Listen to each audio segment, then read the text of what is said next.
Mic test. Vocals right.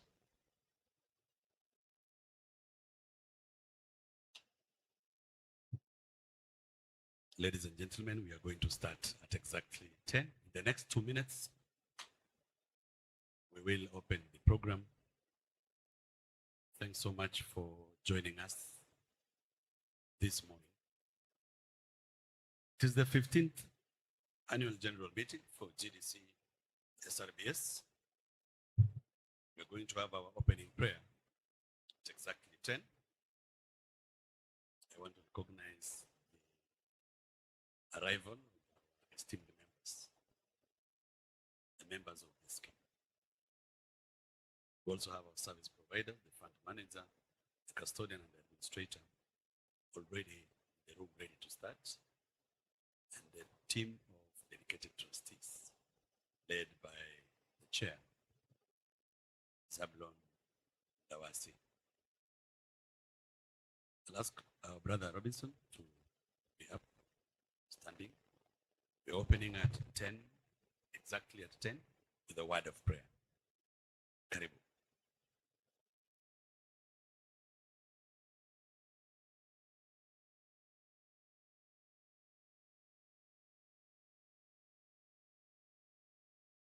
Very much, dear esteemed members.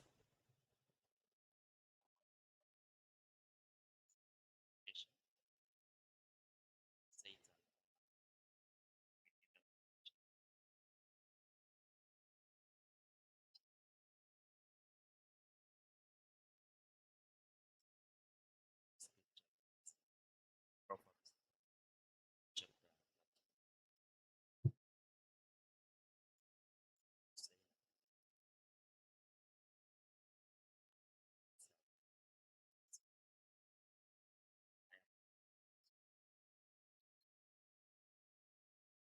Proverbs chapter 13, verse 22, the Bible says that a good person leaves an inheritance for their children's children.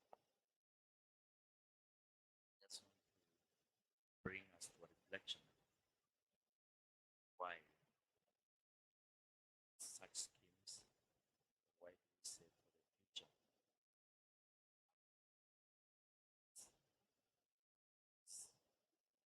Have sustainable thinking stewardship. So this verse honors the discipline of planning and managing funds wisely today, ensuring long-term security and peace of mind. Members, quote a second scripture prayer that is in the book of Isaiah. It says, even to your old age, gray hair, I am he who will sustain you. I have made you and I will carry you. I will sustain you and I will rescue you. That means that as much as the Lord is guiding us, protecting us, planning for our future, even in our gray hair, we also need a personal planning. And that is why we're here. I want to recognize and thank God for 15 years.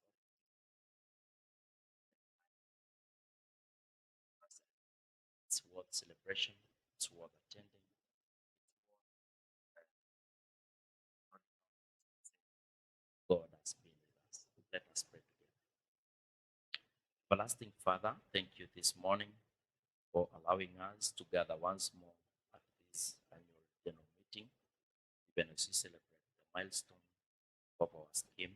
Lord, I thank you because you have carried us all along, have been fighting and providing for us. Thank you, Jehovah God, even because of the members who have arrived. Lord, I pray that this meeting becomes successful as we begin this even to the end. Jehovah God, we need your guidance, your wisdom,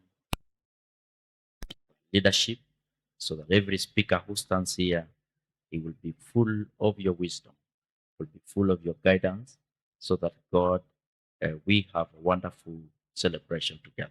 Thank you for each one of us. Even those that are yet to arrive, Lord, we pray that you bring them safely. In Jesus' precious name, we pray, trusting and believing. Amen. God bless you. Thank you so much. Thank you, Robinson. Ladies and gentlemen, we are attending this important event, a key event in the activities of any pension scheme. And before we proceed, allow me to take a minute again to tell you that we are at the Midland Hotel, and we are going to have about 2 hours of a running program. Where you are seated, this is the main conference hall for the members. We're also going to have an outside event. During the break time, we'll have tea and a group photo just by the lawn. The washrooms are by the main entrance, by the lobby. So feel welcome. All the open doors are your exits. There's a main fire exit. And of course, this is another designated fire exit. So feel free. For the day, I will be the moderator and the MC. My name is Trustee Paul Lomeri. I will be assisted by Trustee Christopher Ngolo. It is your day member. It is your day service provider. It is your day, the sponsor GDC. We are also glad to inform you that videos and photographs will be taken, and you have signed against a form outside there at the registration that gives us the consent or denies us the consent to use your photograph or video for transmission for scheme activities, official scheme activities. So ensure that you sign the registration form, you sign the consent form to give us consent to use your image for both still and video photography. And of course, I would like us to understand that for those who have not joined us physically, we are transmitting live on YouTube. So our deferred members have joined us wherever they are around the globe. And of course, for our members, GDC, who are serving in various stations, we are also live via Teams. That is the official links that we have. It has been sent to the members groups and via email so that they can join us virtually. So this event is hybrid. It's good to inform you that we are live on YouTube and also on Teams. Feel welcome. And I think I'll take this moment to welcome all of us in this room this morning to this important AGM. This is the 15th annual general meeting for GDCSRBS. For you to feel welcomed, we will invite the chair of the Board of Trustees, but he is reminding me that on your table, you can scan. There is a QR code that you can scan, and it gives you a copy of the annual report. Remember, ladies and gentlemen, our theme is leveraging on technology for enhanced member or stakeholder engagement. So you will allow me to ask you to welcome the chair to come and do formal introduction of the trustees, service providers, and representative of the regulator, as well as the sponsor if they have arrived. Let's put our hands together for Zablon Mlawasi.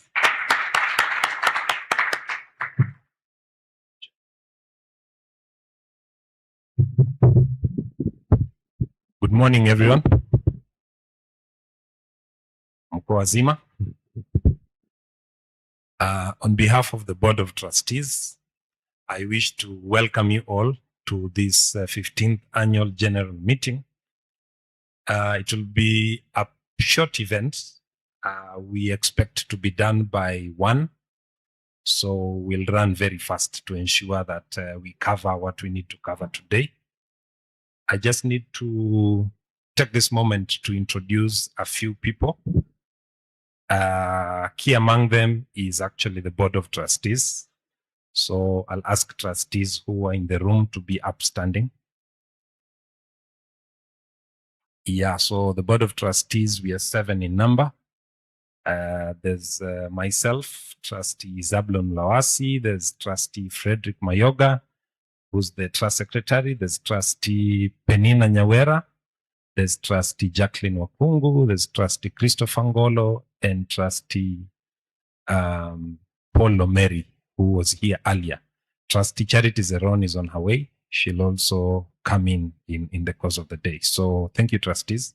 You can have your seats.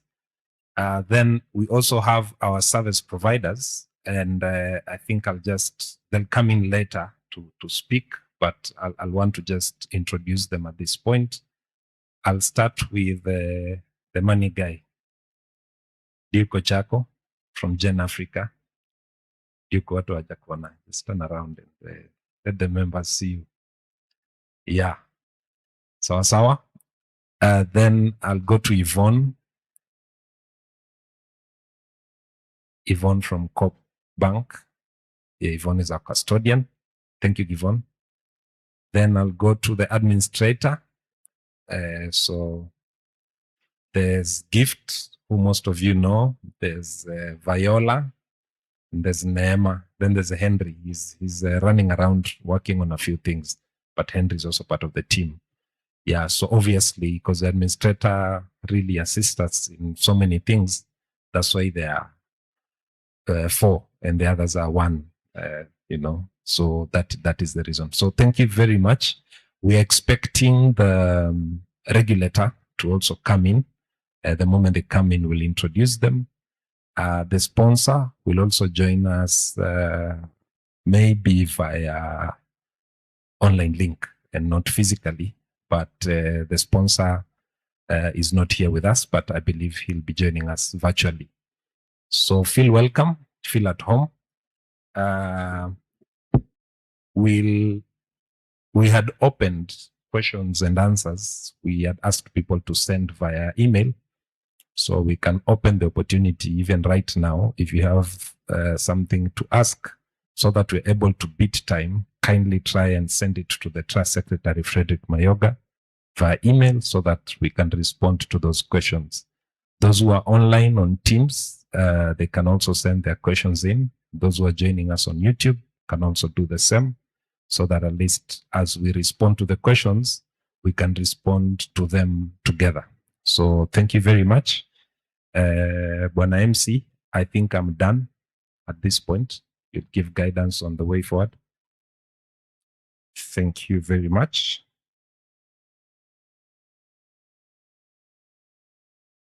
Yeah, so just like Trustee Lomeri had indicated, on your tables, there's a QR code which you can scan so that you can look at the annual report for financial year 2025 on your phone.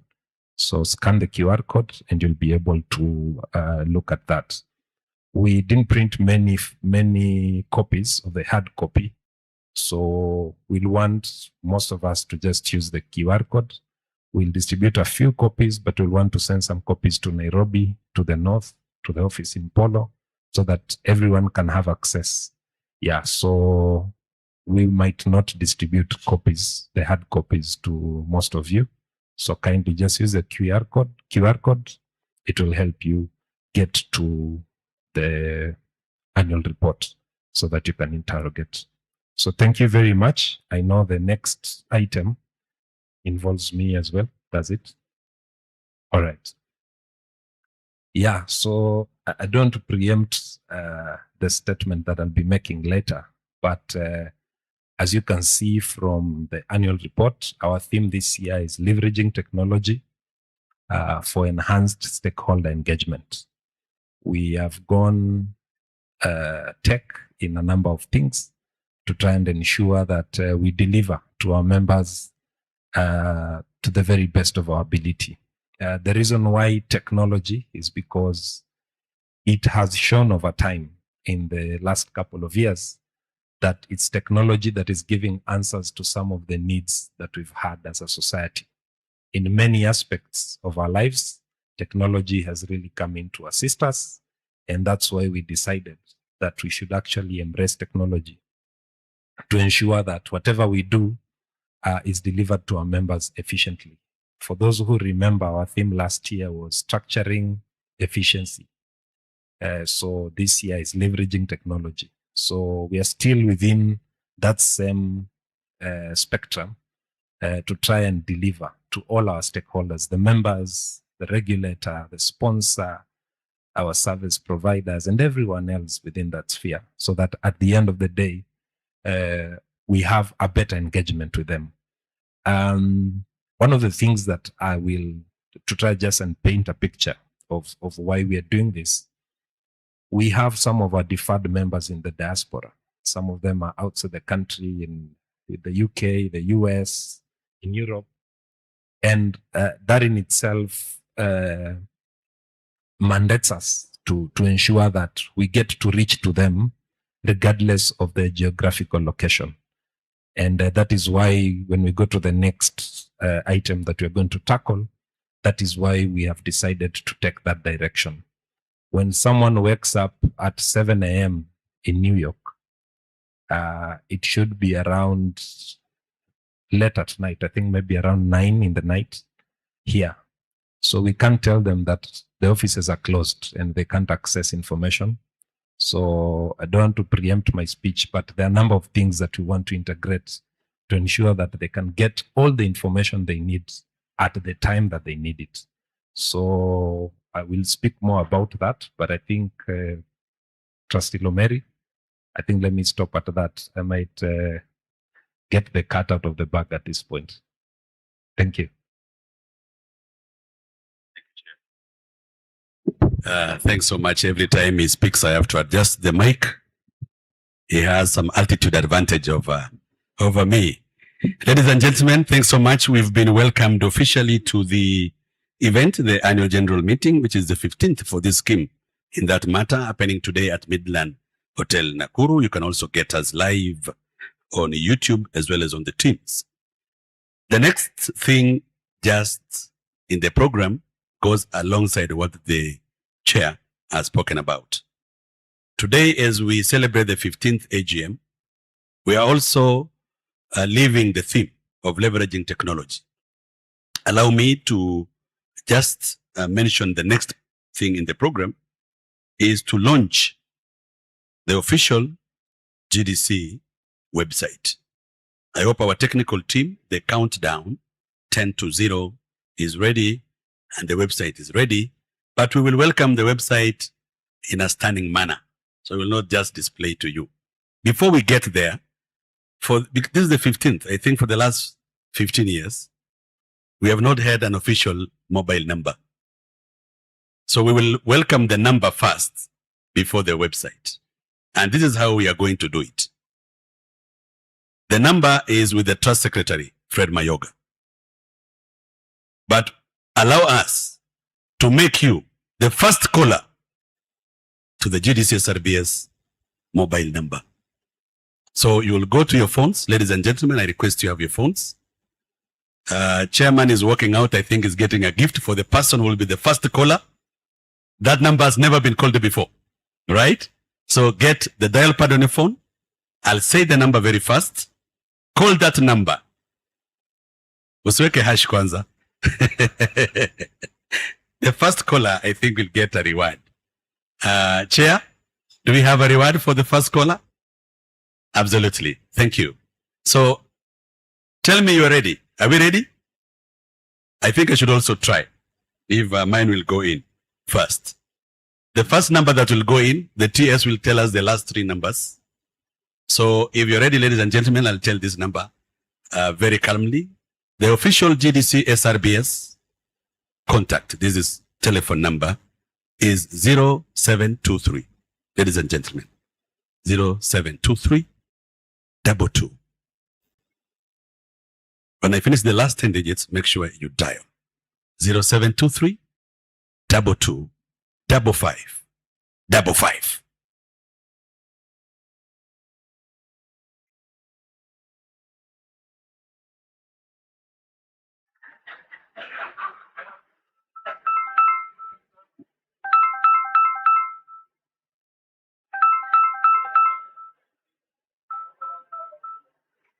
This number ends with 801. Whose number is that? Great. Let's give him a clap, man.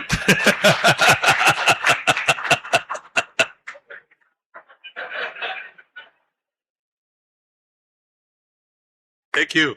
Chair, can we have something for the winner? Yes, give him something. We promised that we are doing this live. Ladies and gentlemen, the official GDC. The official GDCSRBS mobile number is 0723 22 55 55.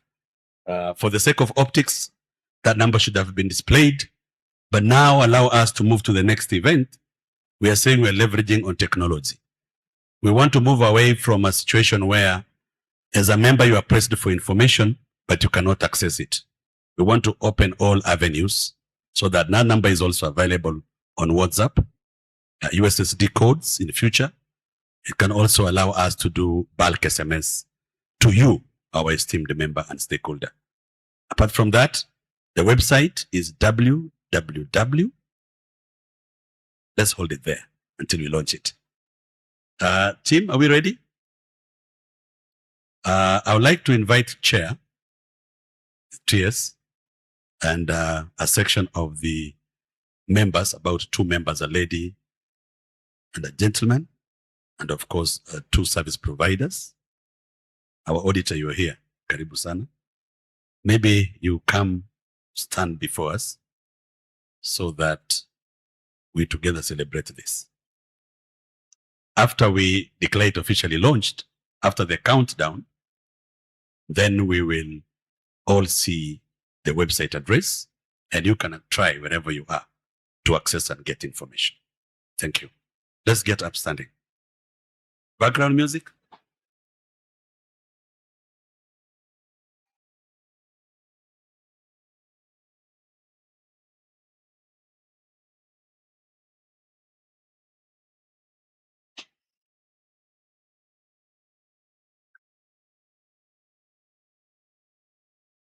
Yeah, we stress that we still have our YouTube link sent to members. Let us join in YouTube and for teams, for those who are in the offices. We asked our service providers to join us for the launch. Maybe 2 of you. Just come, all of you. Our members, we need members. This scheme belongs to the members. Banoyer, Njo Bwana. Emily, Njo, representing the ladies. Rose and your friends, you can come. We are launching the website.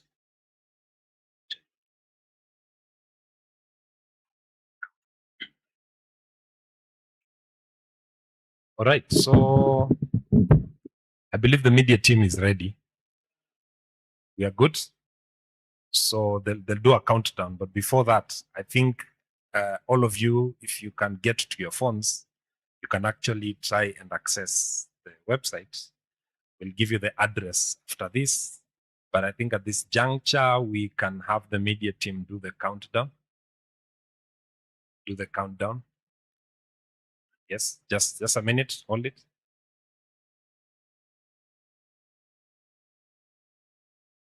Right. No, it's okay. It's okay. All right, so 3, 2, 1, let's go. Countdown.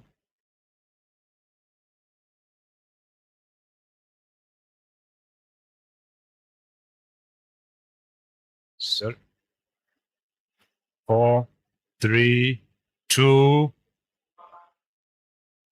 go.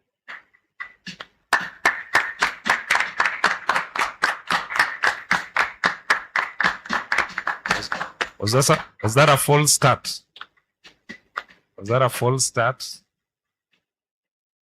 Are we ready? Are we sure we are ready? Right? Sawa sawa.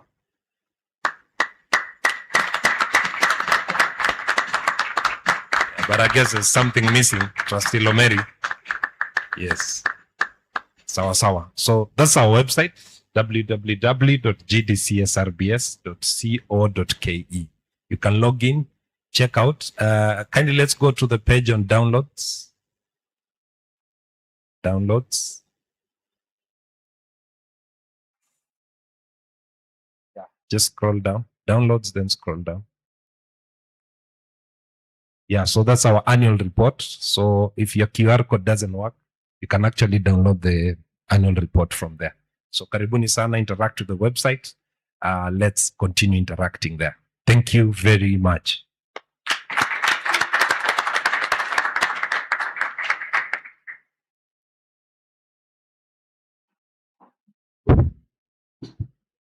Thank you.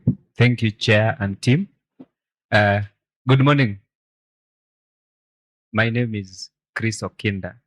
I am a trustee, although most of us remember me as Katibu. But today, what you've seen marks a very important day in the history of our scheme.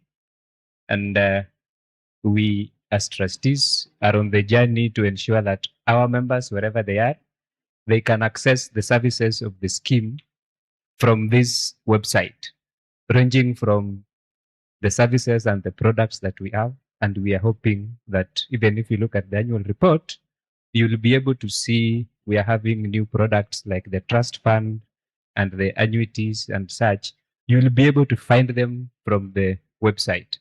But also, those who have been struggling to access the admin in terms of just getting access to our Nini, you can get the link to the admin through the portal. And even I think Gen Africa and even CopBank, we are trying to interlink such that when you get to the website, you are able to access the services of our service providers. Also, as we move forward, we want to ensure that our interaction is really on time. You can interact with us even through the phone, through the website, and even I think by today evening we shall be having a scheme WhatsApp group through the mobile number that has been shared. And that is in the spirit of leveraging on technology for stakeholder engagement. We want us to be able to interact with our members at any given time. Unajua saa zingine you can call at night and the TS or the owner of the number is busy indulging in other activities and you're not able to get assisted. But with these dedicated services, we are ensuring that at least the scheme and the members are served timely. So members, allow me to welcome you to the website, allow me to welcome you officially to the GDCSRBS phone contact, and importantly, we are now directing you to the service providers through our website. God bless you. Karibuni. Thank you. Thank you so much. The technical team, you can have the background music playing low so that we avoid the silent. They call them the lull moments. Thank you so much. You can join us using the phone, WhatsApp, or of course, there's a lot of information in the website. We cannot operate as a scheme in this generation without opening the windows of technology, where you can peep anytime off your work schedule at midnight, traveling wherever you are in this globe. You have to access information. As our member, there is a portal that links you to the administrator for other services. So you don't have to go to Google and search the portal. You can simply go to our website. We'll also be monitoring the streaming of members in and out of the website to see if it is interactive enough for you. Before we go to the next agenda, I'll invite the trust secretary, of course, to run that show. But allow me to remind our members who are watching us via YouTube and Teams, keep it there. Invite your friend by sharing the link. We are live on YouTube and, of course, on Teams. And the QR code that is on the table enables you to see the copy of this annual report. It is good. You have a peek at it. The hard copies that are here are few. We are running away from paperwork into soft copies. So make sure you download, make sure you share the link so that we can have our members joining us. We are live on YouTube and of course on Teams, like we said, our teams joining us virtually. Let's keep it here. We are going to break for tea after this event. And of course, it will be served outside, like I said. Let's use the restrooms by the lobby, and our exits are as indicated, the fire exits.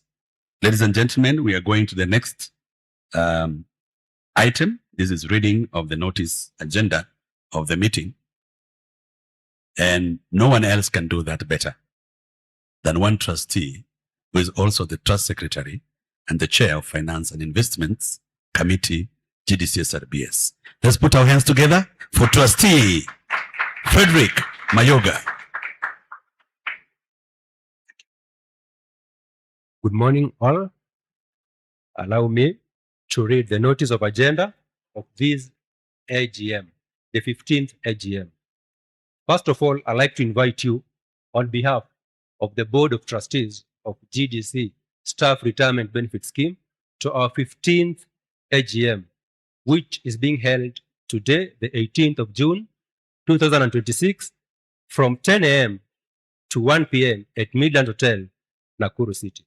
The following are the agenda items. I'd like also to inform the meeting and gathering that we have already gone through 3 agendas. The opening prayer and welcoming of members, the introduction from trustees, and launch of the website. Going forward, the following are the remaining agendas. Remarks by the chairman, then remarks by the sponsor, confirmation of the minutes of the AGM for the financial year 2024, the presentation of the audit report of the financial year ending 31st December 2025, remarks by our service providers herein present, starting with the fund manager, the custodian, and finally the administrator. Thereafter, we'll have remarks by the regulator, the Retirement Benefit Authority representative. Then we'll go to the trustees' remuneration. Then we'll have a question and answer session. And finally, we'll have a vote of thanks and closing prayer. I give this as directed by the Board of Trustees. Feel much welcome.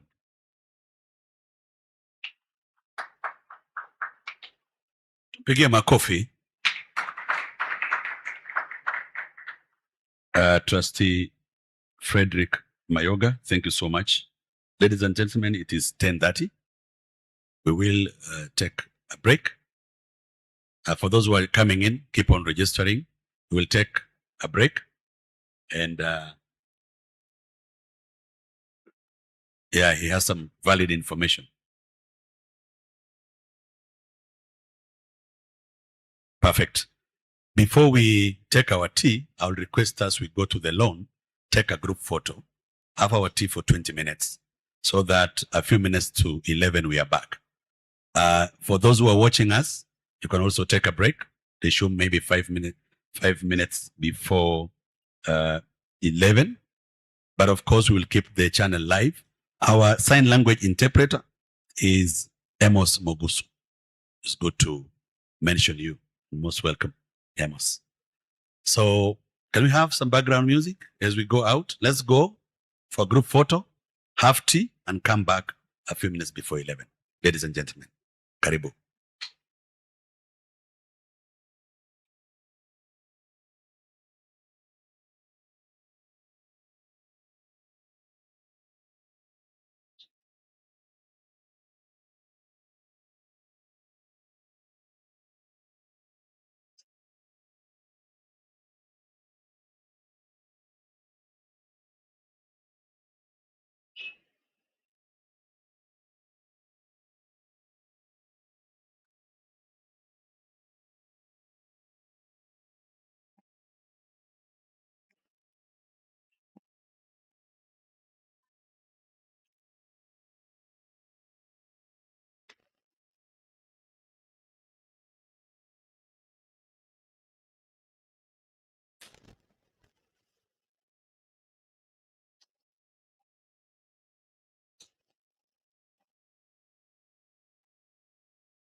Check one, two.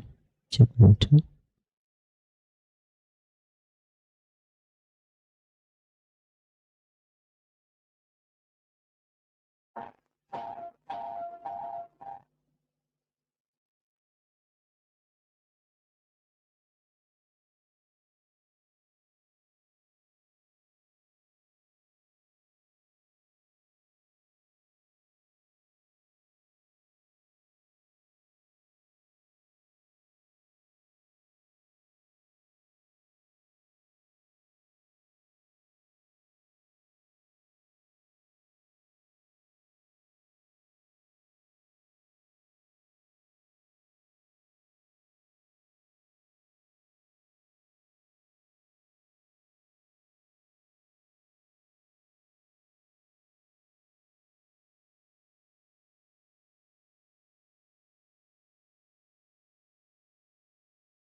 Check.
We are resuming our transmissions again in the next 3 minutes.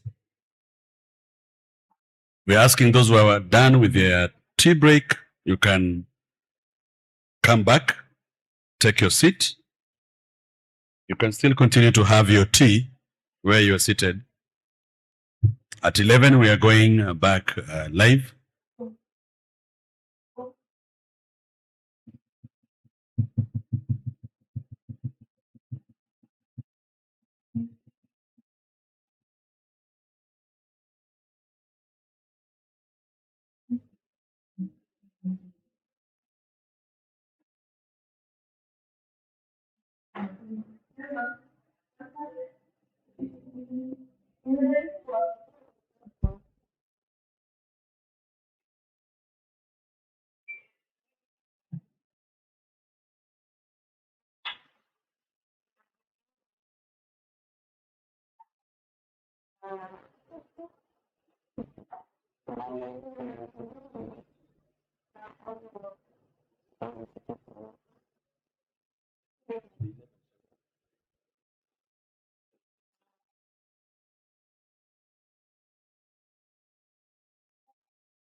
Let us occupy our seats, come back for the session. In the next 1 minute, we are going live again on YouTube and on Teams.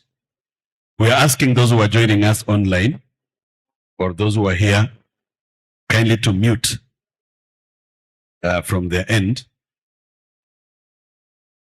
We can hear conversations. And of course, the technical team, the TS, you can mute those who are joining us on Teams.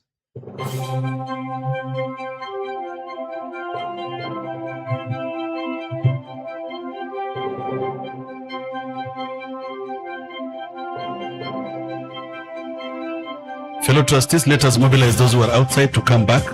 It's already 11:50.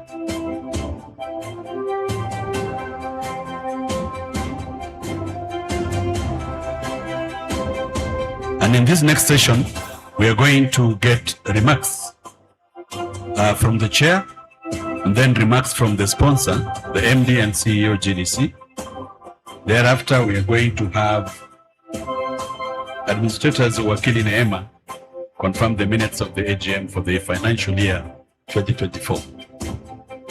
So before we welcome the chair, I'll ask us to settle. For those who have joined us online, particularly on Teams, those joining us virtually, kindly remember to switch or mute, switch off sound from your end so that you may follow us keenly and so that you do not interrupt those others who are listening from wherever they are.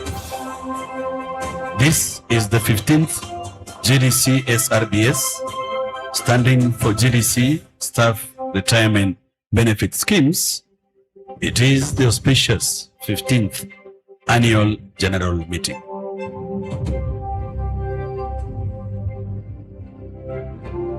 Next on the agenda is remarks by the chair of GDCSRBS. We want to invite you once more, those who are joining us, to take your seats.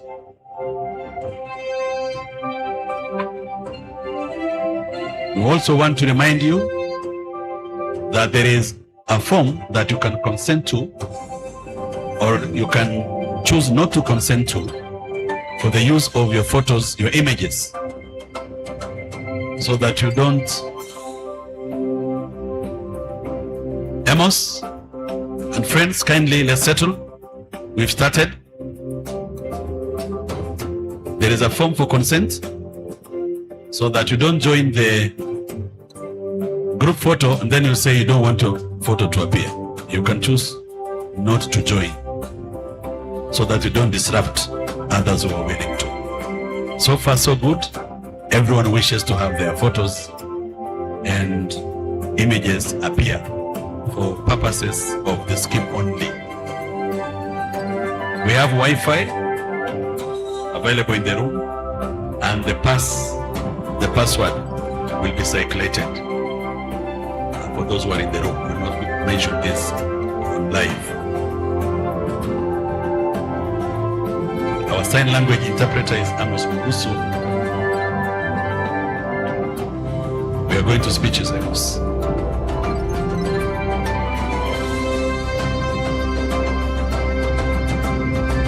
You want to get feedbacks? These are speeches from the chair, GDCSRBS. The remarks are also available on the copies that we circulated. I know the technical team can also open this copy and show us a graphics as it runs, but do not interfere with the speech. It can be on the background if you can, but we'll have chair speaking live. Trustees hapa. Sasa huyu chair huwezi kuja hivyo, tunakukaribisha vizuri bwana. Ladies and gentlemen, tumpe ile ya kilo moja. Chair, karibu. Thank you. Thank you very much, Trustee Lumeri. I think I've just seen our MD join us online. I just want to welcome him officially to this meeting. He'll be speaking in a few minutes to come. But karibu, Bwana MD, we recognize your presence. And I think I've forgotten to introduce the auditor to the members. Bwana Kabiru, wave. I can attest you'll have very many questions to answer later on. So, thank you very much. So,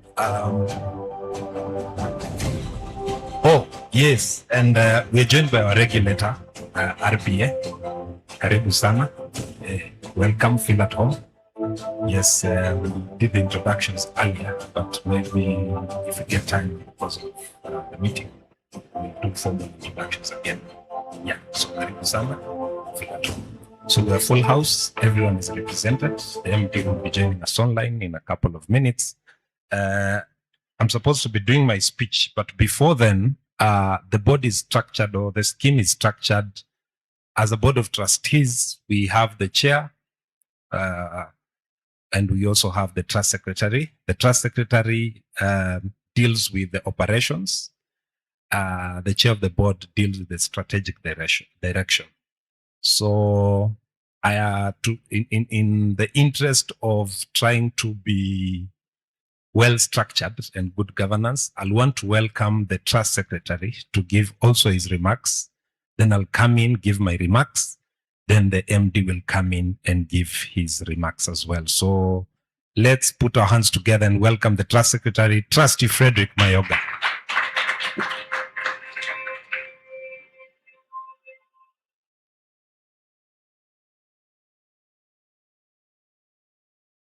Thank you so much to our members, service providers, and all those who are following us here and live. Allow me to present my statement with respect to the year 2025.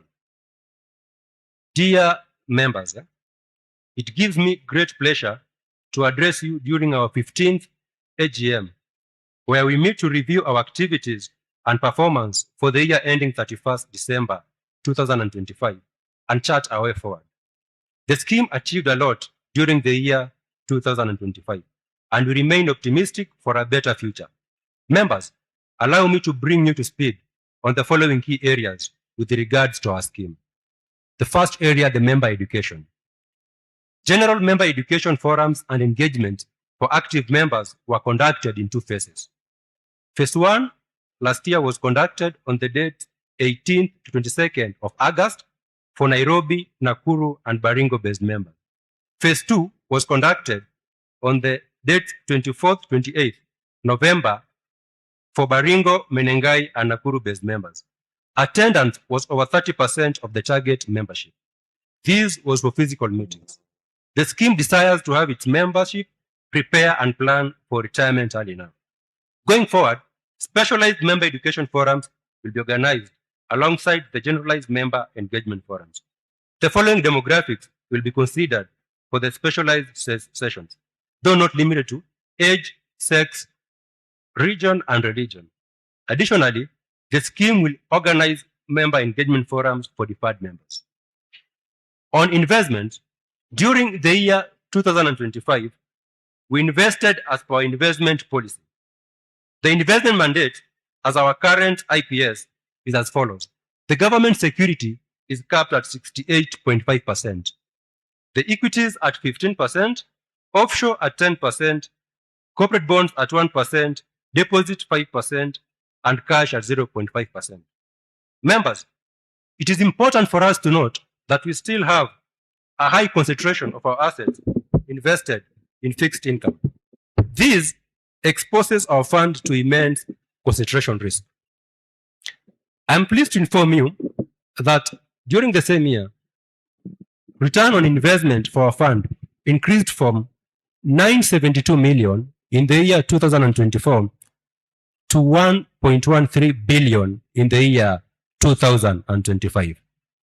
Members, even as we look at these numbers, we are aware that a total of 227 million of the 5.7 billion of our fund as at close of last year is accounted for as bond reserve, therefore was not actually allocated to members. This represents 4% of the fund.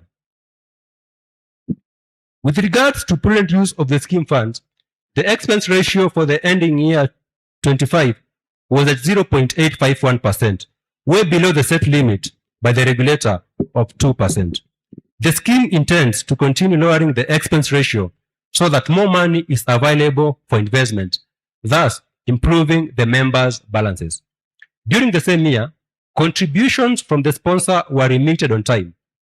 This had a positive impact due to the fact that the funds were invested on time and started generating income early. The income allocated to members was 21.44% for the registered portion and 19.1% for the unregistered portion for the year ending December 2025. Starting late last year, 2025, the scheme started building up on money market instruments with an initial target of 10%. As these members, we are doing this as we move towards capital preservation while positioning ourselves for new emerging opportunities due to the risk that we've actually talked about, the concentration risk. The scheme is also in the process of further diversifying the portfolio. We want to increase our exposure towards alternatives that still offers advantage of absolute high return, while we hedge against inflation but provide liquidity. Going forward, the scheme undertakes to introduce the following alternative asset classes. We want to start with the structured products and private equity. This year, we project that the good returns will continue to be achieved by the scheme as we align ourselves to our investment policy and make decisions as per the changing market dynamics. Under operational efficiency and governance, member benefit processing period during the year averaged 10 days. This was possible as a result of the scheme meeting its liquidity needs, seamless cooperation among the service providers, and emphasis on improved efficiency. During the same year, for the very first time, deferred members had a platform where information was relayed to them. A WhatsApp group specifically for this important category of members was formed. Members are now able to easily and promptly access their statement via an online platform that is provided by our scheme administrator. This has seen members raise any concern about their records as soon as they notice it. The availability of nomination of beneficiary forms online has actually seen an increase in members who have updated their records. We, however, note that the number is not sufficient and wish to request our members who have not nominated their beneficiaries to kindly do so. The scheme fully adhered to the set regulation in terms of composition and compliance. The various committees that we have, that's the Finance and Investment Committee, the Administration and Governance Committee, and the Risk and Audit Committee, held their meetings as required and fully addressed issues concerning their mandates. The policies in force are as required and have been instrumental in providing sound leadership and governance to the scheme. During the same year, the scheme managed to implement regulatory changes that affected the retirement industry. For instance, the Board of Trustees reviewed the TDR, the Trust Deed and Rules, to allow members contribute their gratuity into the scheme. Additionally, the NSSF Tier 2 contribution from our members will be received by the scheme, acting as a contracted out scheme. The NSSF Tier 2 for the members will be exclusive of the normal contribution, as indicated in the reviewed TDR. However, this discussion is still in progress. Of importance to note is that during the same year, more tax benefits were applied to the retirement benefits contributions. On benefits, all payment to members retiring from the scheme past 50 years will be tax exempt from tax, both the lump sum amount and monthly pension payouts. With regards to contributions, the monthly tax exempt limits were increased from 20,000 previously to 30,000. In an effort to encourage members to pre-fund for their medical expenses while still in employment so that they can use it in retirement, contributions toward the PRMF, the Post-Retirement Medical Fund, are now tax exempt up to Kenya shilling 15,000 per month. Thus, I urge our members to take advantage of the tax benefits and contribute more towards ensuring better healthcare in post-employment life by actually joining the Post-Retirement Medical Fund. Members, the terms of trustees were revised from 2 3-year terms to 2 5-year terms by the Gazette notice from the Cabinet Secretary in charge of National Treasury. These changes are intended to give trustees enough time to make long-term plans and strategies. I wish to confirm that as per the circular that was issued later by the regulator, the scheme has duly realigned its appointing instrument to reflect the changes, and the final stages of implementation are on course. As an institution handling members' data, to ensure the integrity and professionalism, the scheme has registered as a data handler with the Office of the Data Protection Commissioner. This step is important because in this era, personal data privacy is key and remains a responsibility of the scheme. To this end, the scheme confirms to all members and other stakeholders that the data collected from them is expressly used for the intended purpose of scheme activities. Under ICT integration and branding, members, up to mid-2025, the scheme had no independent identity or brand. During the year, for the first time in 15 years, we had our own logo, slogan, and corporate colors. Members, these steps were not merely for the sake of it, but are aimed at aligning the operation of the scheme with professionalism. The scheme started the development of our website so that it can open itself to the world, which it has actually been launched today, which will further enhance accountability. Once we have the website fully optimized, key scheme information and documents and industry changes and updates will be accessed online at any time. Also, important links such as the member portal will have a direct link from the website. Embracing technology will make it easy for members to have access to information. And as a scheme, we believe that an informed member makes better decisions that actually makes the retirement life great. The scheme also intends to have a dedicated telephone number, which has been launched today, with a mobile phone and uptake artificial intelligence in member engagement and specific data analytics. Social media platforms like YouTube channel, Instagram, X account, WhatsApp, and TikTok accounts will be activated so that we can make member interaction even more interesting. We are actually aligning ourselves to the reality that the next batch of our members will be Gen Zs, or the generation that actually interact more with technology. Members, kindly accept my most sincere appreciations for your continued support. Together, I can assure you, we are building a robust scheme. Let us save now, relax as the scheme's assets are soundly invested and grown. Then, enjoy enhanced retirement benefits when we retire. I thank you so much.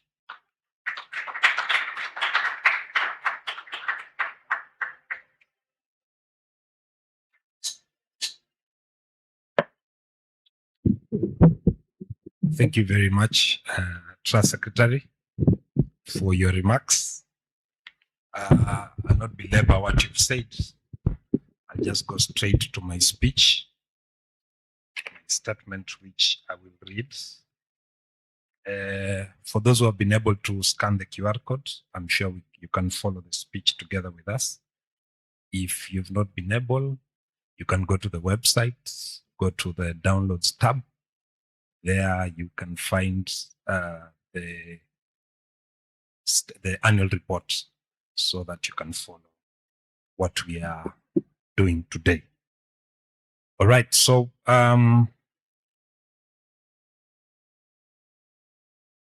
this is the 15th annual general meeting of GDC Staff Retirement Benefit Scheme. The theme for this year is leveraging technology for enhanced stakeholder engagement. The scheme sponsor, fellow trustees, fund manager, administrator, custodian, auditor, and representatives of the regulator, and most importantly, our members. Good morning.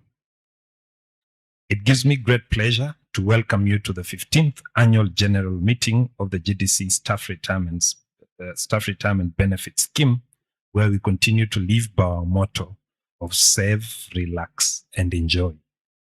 Today, we gather once again to reflect on our achievements, assess our progress, and chart the way forward for our scheme. The year 2025 was another remarkable year for the scheme. We achieved a net return of 23.59 on a hold-to-maturity basis and 20.31 on mark-to-market basis. Consistent with Legal Notice number 19 of 2024, the board approved the distribution of the hold-to-maturity return as follows: 21.44% of the registered portion and 19.11% of the unregistered portion. These impressive returns have significantly accelerated the growth of our fund, especially considering that we recorded similar strong performance in the preceding year, 2024. This growth was largely driven by capital appreciation in equities, attractive dividend yields, and coupon income from Kenya government bonds.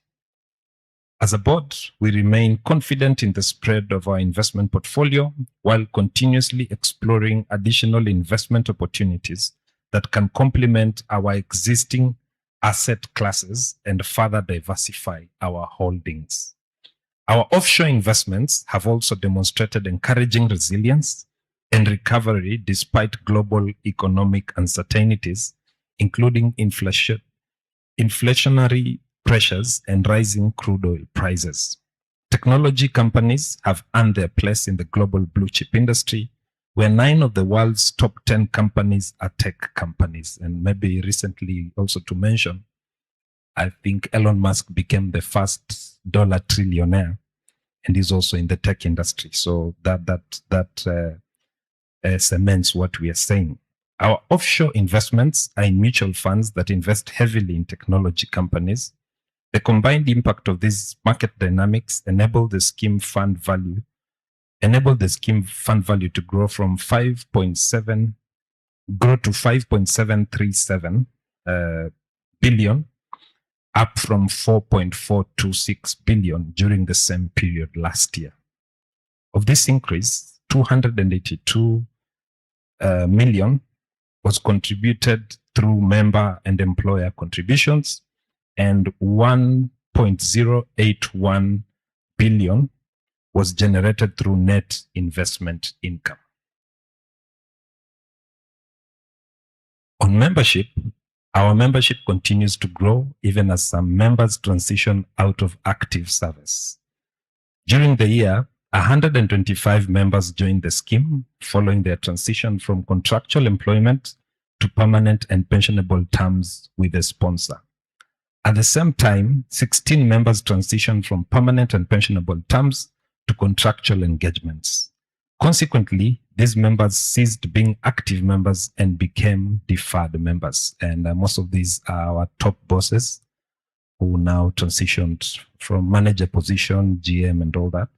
So they transitioned around 16 of them. As of 31st December 2025, the scheme's membership stood at 1,082 members, comprising 878 active members.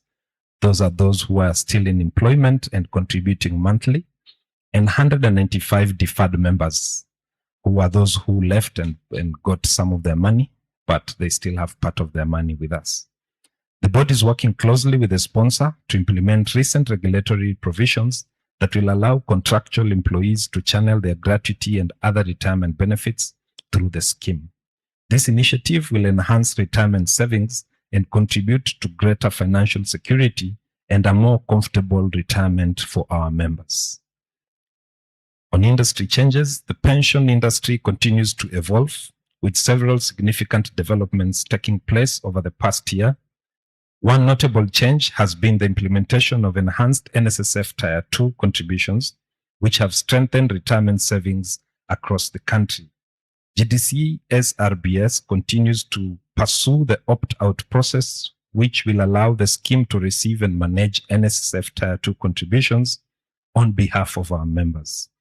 Once the process is finalized, the Board of Trustees will communicate the next steps and implications to the members. On board operations, the Board of Trustees remains steadfast in fulfilling its fiduciary responsibilities. Through the effective functioning of our various committees, we have continued to deliver key milestones efficiently and with minimal turnaround time. This operational effectiveness reflects a strong governance framework and positions the scheme well for future growth. Technology continues to play a central role in our governance and operational processes. Going forward, we intend to deepen our adoption of digital board systems and leverage data analytics to support informed, evidence-based decision-making. Over the past year, we have successfully streamlined our communication channels, processes, and operational procedures. These achievements have been made possible through the strategic adoption of information and communication technology solutions. I'm pleased to report that through the support of our administrator, Annual Financial Services, we successfully revamped the member portal. The enhanced portal now enables members to access online updating of beneficiaries, contribution statements, additional voluntary contribution statements, post-retirement medical funds statements, and NSSF Tier 2 records. That is if now we get them to be managed within the scheme. But the provision is already there. This is only the first of many initiatives aimed at leveraging technology to enhance service delivery. In addition, we have finalized the development of our scheme website, www.gdcsrbs.co.ke, which we launched this morning, which serves as a comprehensive information hub for all stakeholders with a link to the member portal. At the bottom of the website, you can actually access the member portal, and it sends you direct to the member portal that is managed by Annual.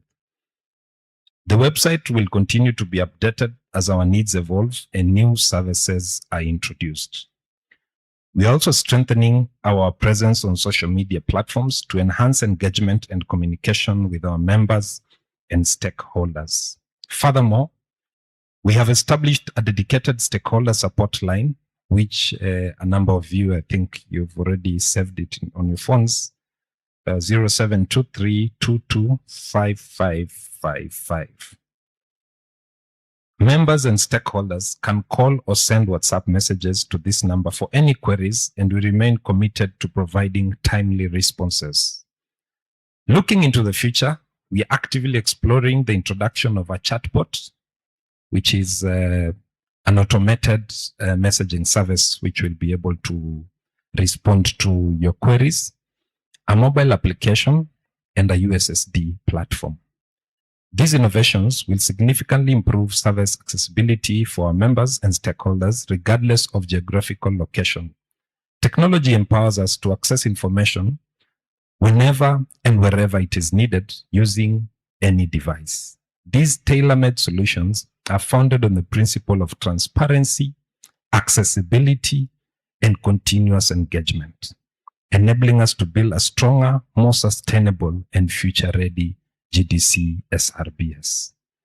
As we embrace digital transformation, we remain equally committed to safeguarding member information through robust cybersecurity measures, including continuous firewall upgrades, end-to-end encryption, multi-factor authentication, and other industry best practices. I wish to end by expressing my sincere appreciation to our sponsor GDC for its unwavering commitment through timely remittances and continuous engagement with the Board of Trustees. I also thank our service providers for their dedication, professionalism, and consistent support in meeting the very high expectations of this scheme. Gift, Duke, Yvonne, and the rest, thank you for supporting us. Our gratitude equally goes to the regulator for guidance and Our gratitude equally goes to the regulator for guidance and oversight, which continues to strengthen our governance and support the fulfillment of our fiduciary responsibilities. Finally, and most importantly, I extend our heartfelt appreciation to our dynamic membership. Your engagement, expectations, and feedback continue to inspire us to improve and deliver great value. We remain open to your feedback as we work together to strengthen our scheme and secure a better future for all our members. Let us continue pulling together as we build a formidable, sustainable, and future-ready retirement benefit scheme. God bless you, and God bless GDC SRBS. Save, relax, and enjoy. Asanteni.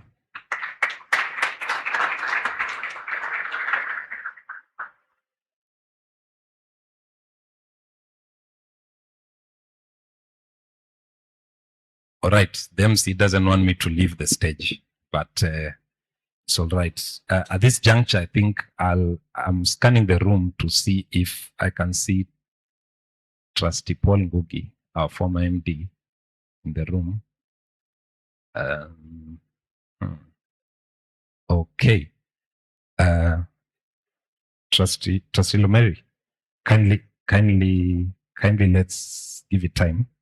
I'll try contact him, then we'll get back. Just a minute. Okay. Yeah, so well, I'll try reach out, then I'll be back. So thank you very much for listening to me. I think, Trustee Lomeri, I can leave it to you now. Thank you. Thank you so much. Thank you, Chair. Thank you so much, Chair, for the remarks. And of course, TS, thank you for the remarks. We had Trustee Paul Ngugi as a member of this board until last year when he left. So what we do traditionally is we award our former trustees after they give us their good service in the scheme. Remember, he also doubled up as the sponsor of the scheme. After the remarks, we are now at the center. We're almost getting to the climax of this event, which will be done by Kabiru, the auditor. But before that, I will welcome Wakili Neema be upstanding. Wakili will be presenting confirmation of the minutes of the AGM for the financial year 2024. And Wakili Neema, of course, you will do introduction of your name. She represents our administrator, Annual Financial Services. Karibu, uwanjani wako.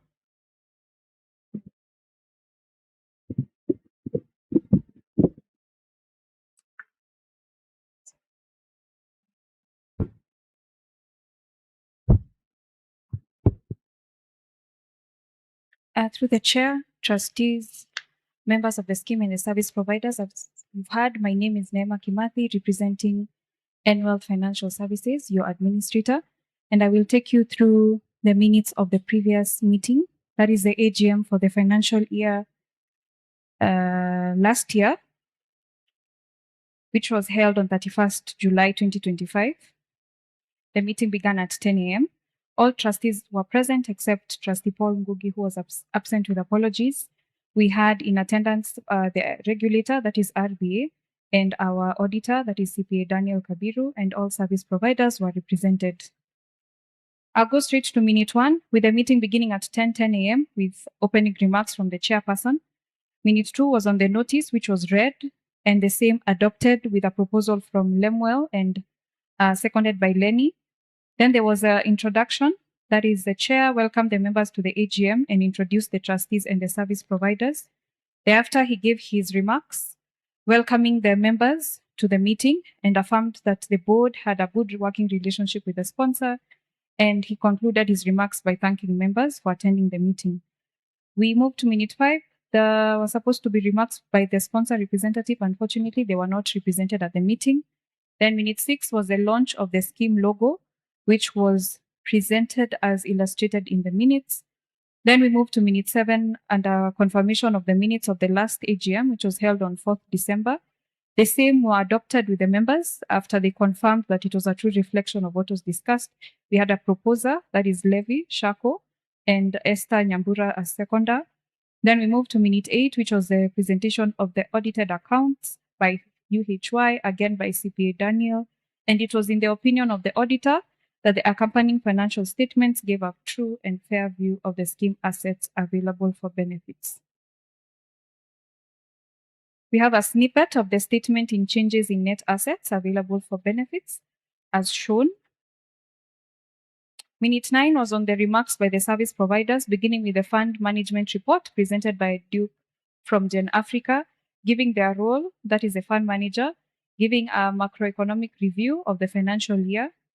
Then we had the custody report presented by Yvonne from COP, Bank of Kenya, giving an overview of their custodial services, what is their role as a custodian. They confirmed the custodian annual affirmations, apologies, in reference to the receipt of contributions, withdrawals, expenses, investments, and reporting. And they further confirmed that the assets were in safe custody and the class of assets investments were as per the RBA guidelines. We had the last presentation by the admin, presented by Gift from NWOL, giving an overview of NWOL, their role, taxation, benefits access, annuity and income drawdown, beneficiaries, withdrawal procedure, and lastly, online portal access. Then we moved to the presentation of RBA, presented by Bosco, who was their representative at that meeting. Okay, he gave the compliance status of the scheme, recent regulatory changes, trustee responsibilities, that is their fiduciary duties, and lastly, members' rights and responsibilities. Then we had minute 11, the remuneration of trustees, with a confirmation that they were being remunerated at 10,000, that is trustees, and 15,000 for the chair, inclusive of tax. We have the last 2 items. I will summarize this. That is a question and answer session at minute 12. Members inquired whether there were any unrealized gains in 2023 and how they were treated in 2024. The fund manager clarified that the scheme had a loss, that is a paper loss, and the scheme recorded a gain, in 2023, that is 183 million, but in 2024, there was a gain of 261, which they netted off. Again, this was not distributable. Concerns were raised against the independence of the scheme, noting the managing director was a trustee. Members also inquired about the status of the case involving Benjamin Mbogwa. Trustees assured the MD's position on the board was beneficial, and regarding the case, the chair confirmed that the former trustee had filed a claim, and the tribunal found that the removal was not followed due to legal process, and he was awarded costs. Members noted that the scheme held 10% of its portfolio in offshore and raised concerns about the impact. The fund manager advised that offshore were expected to perform well in 2025, and further noted that exceptionally high offshore returns seen approximately 5 years ago were unlikely to recur. Members expressed concern of the frequency of special board meetings and inquired whether the high number of meetings was driven by low sitting allowances, suggesting an increase. Trustees clarified that the elevated number of meetings were attributable to a demanding board transition, and they were under page 16 of the audited accounts where a summary was done. Members requested the admin to update beneficiary details for members who had recently reviewed their information. Admin advised that the affected members directly contact the admin given the sensitivity. Members expressed satisfaction with the scheme's recent performance, but raised concern that the scheme might revert to poor performance. Members requested the fund manager to provide a projection of interest rates. Fund manager explained realized and unrealized gains and losses. Admin then gave a brief presentation of the methodology of calculating interest. Lastly, last two, on the matter of data management, members referred to challenges encountered in accessing historical data during to the transition. Admin confirmed that historical data reconciliation had been finalized and that member statements were now covering 2010 to 2018, and admin gave assurance that any future transition would be managed. Members requested a graphical representation of fund growth, and this was noted by the fund manager and admin. Lastly, there being no other business, the meeting was adjourned at 3:12 p.m. with closing remarks from the chairperson, and that marks the end of the presentation of the minutes. If this is a true reflection of what was discussed, the same can be adopted with a proposer and a seconder from the members who were present during that meeting.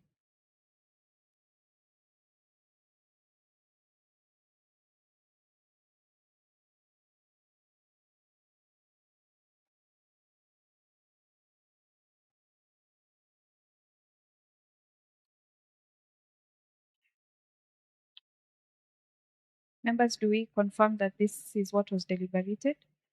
If not, we can get any remarks.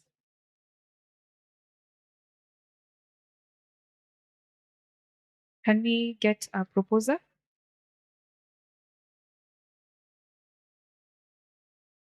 Your name, please.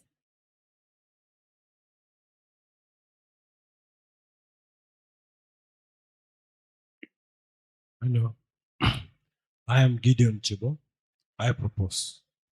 Thank you, Gideon. A seconder.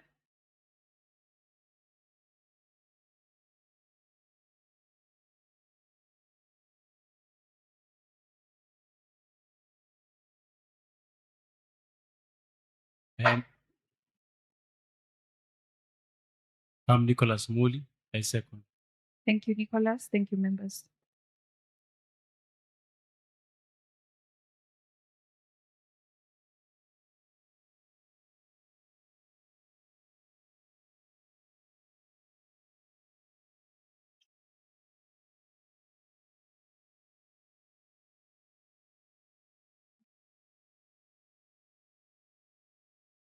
Thank you so much, Wakili, for that. That was the confirmation of minutes of the AGM for the financial year 2024. In the next 5 minutes, we are going to be joined by the sponsor virtually.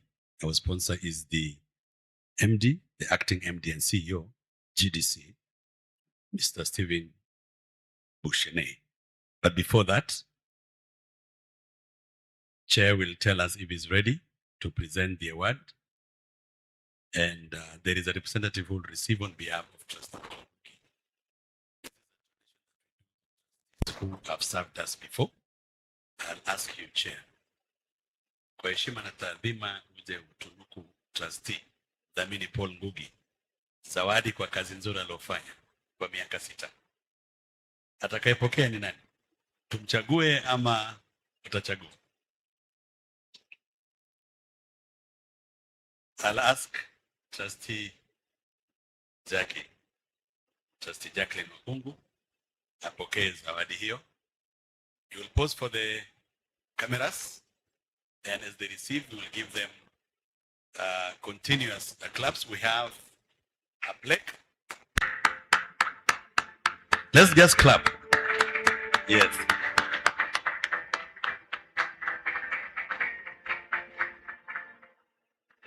Thank you.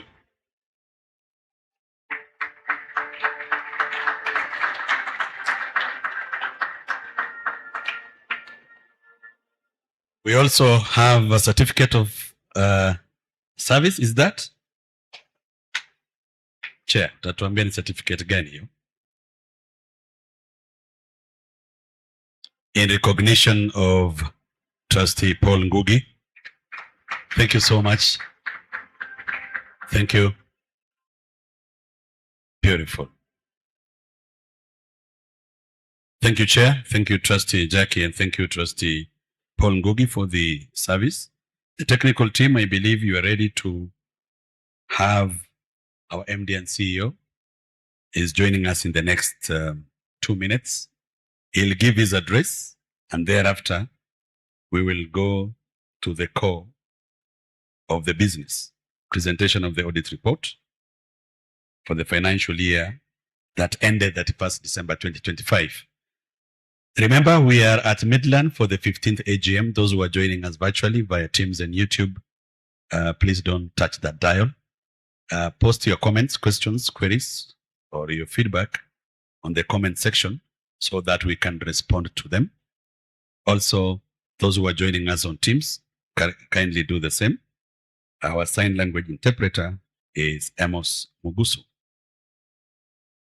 We can have the CEO come, and of course the person who will introduce him is the chair. Chair, nitakupa kazi nyingi leo bwana, itabidi hata uache kiti hata kama ni mwenyekiti.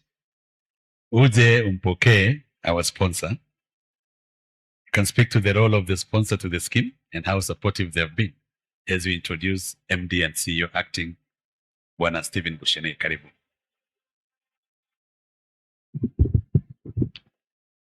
I hope sijawabo. I've been back here so many times. Yeah, so apologies from Trustee Paul Ngugi. I just spoke to him and he can't make it. He's held up with other engagements.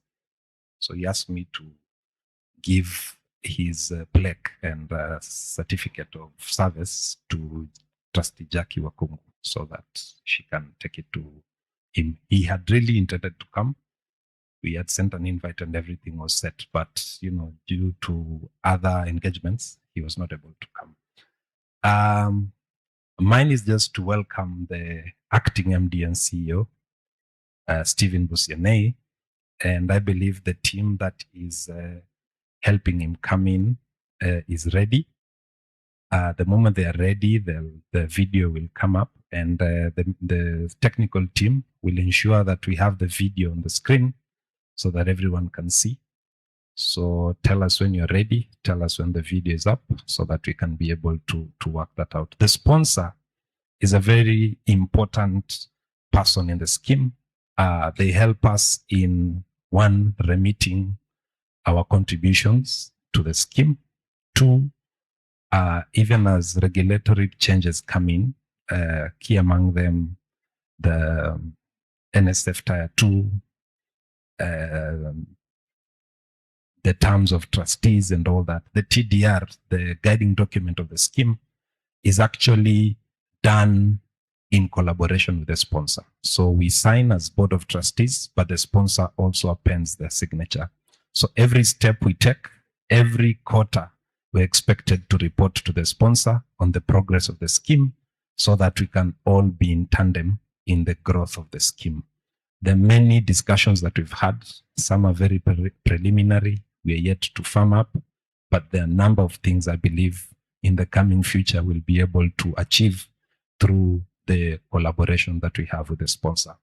So the sponsor is GDC, but the office we engage with the most is actually the CEO, who is the Chief Executive Officer, because that is a person who handles all the operations of the company.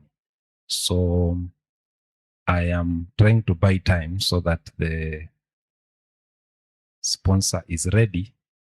So Trustee Lomeri, once they are ready, let me know. Okay, I'm told that they are ready. So with a round of applause, let's welcome the sponsor, our MD and CEO.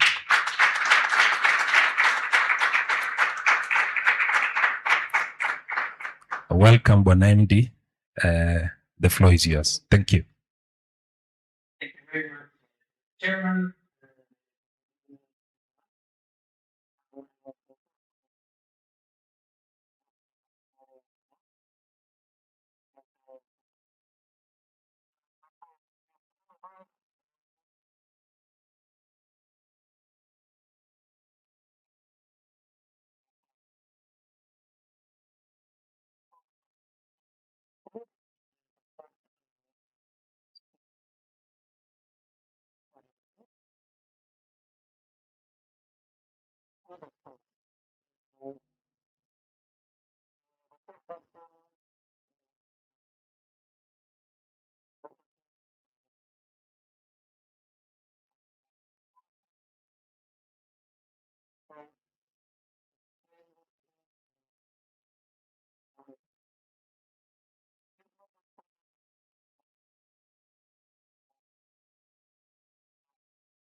Having moved its assets from Kenyan shillings 5.4 billion shillings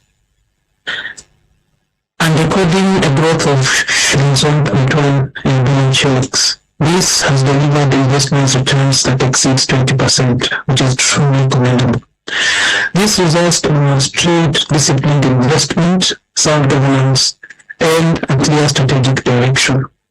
This remarkable achievement reflects the power of partnership between the Board of Trustees through strong stewardship, the service providers through professionalism and efficiency, and members through their continued trust. Importantly, it reflects the efforts of the sponsor that it has ensured that there's timely remittance of contributions, and also of the oversight that has ensured that the funds are invested promptly to generate returns. This year's theme, which reads leveraging technology for enhanced stakeholder engagement, is both timely and transformative. Members, technology is no longer a support function. It is indeed a strategic driver of value creation in all aspects, including in staff retirement schemes. Through the enhanced digital platforms, including the members portal and the improved communication channels, the scheme is empowering members with greater transparency, accessibility, and real-time engagement with their retirement savings. At the same time, technology is strengthening investment management capabilities. With improved data analytics and portfolio monitoring, the scheme is now better positioned to not only identify investment opportunities, but to also proactively respond to market changes and to optimize risk-adjusted returns. This strategic approach is reflected in the strong investment income that exceeds shillings 1.13 billion shillings and the sustained growth in the scheme's asset base. Additionally, the scheme's diversified portfolio across government securities, equities, and also offshore investments demonstrates a disciplined strategy that balances growth, income generation, and importantly, capital preservation. As a sponsor, GDC fully supports this integrated approach and recognizing that the intersection of technology and investment discipline will be key to delivering sustainable long-term growth and value for the members. We are encouraged indeed by the scheme's growth, with membership reaching 1,082 members. Each member here represents a secured future and importantly, a growing confidence in the scheme. As we look forward to the future, our priorities remain clear.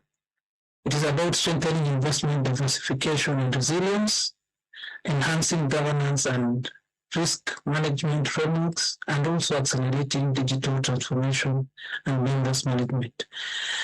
And as a sponsor, we encourage that the Board of Trustees is keenly working on this, as has been reported by the chair. With a strong foundation already in place, we are confident that the GDCSRBS will continue to deliver sustained value and remain a benchmark for excellence. To our members, Your retirement journey is shaped not just by your contributions, but by engagement and intentions. As a sponsor, we urge you to take ownership, we urge you to stay informed, and importantly, we urge you to continue investing in your future. Beyond the mandatory contributions, we would also want to strongly encourage you to take advantage of the opportunities to strengthen your retirement position, particularly through additional voluntary contributions, and also by saving towards the post-retirement medical fund. These options provide a powerful way to enhance your financial security while also preparing for one of the most critical needs in your retirement, which is healthcare. The choices we make today, how much we save today, and how consistently we contribute, and importantly also how we proactively plan, will determine the quality and dignity of our retirement tomorrow. Let us therefore commit individually and collectively to continue building stronger savings and healthier futures. Importantly, we need to work towards greater financial independence beyond our working years. As a company and as a sponsor, we will be proud to continue working the journey with our retirees. When our resources allow, and this has been mentioned and requested for previously, the company will in future consider pulling resources towards enhancing the post-retirement medical fund and the well-being of our members for decades to come. This is both a burden and a calling to act prudently, to govern transparently, and to remain steadfast in safeguarding the interest of every member. It demands discipline in the face of uncertainty, wisdom in investment decisions, and unwavering commitment to fiduciary duty. We urge you to continue embracing innovation, strengthening governance, and upholding the highest standards of accountability. In so doing, you do more than manage funds, but you protect the trust, you also uphold the promise, and as I've said, you secure the future of generations. Now, as I come to a close, let me affirm that GDC remains unwavering in its commitment to the GDC Staff Retirement Benefit Scheme. We will continue to stand with you as a partner, as a steward, and also as a champion of your financial future. Together, we are not just managing a fund, we are building security for our members, and we will be creating dignity and shaping a legacy. I want to thank you, and I want to wish you a successful and impactful AGM. Thank you very much, and as you come back to take over chair, Thank you. closing remarks. Thank you very much. I just want to once again. And we'll continue knocking your doors every time we need your help. Asante sana.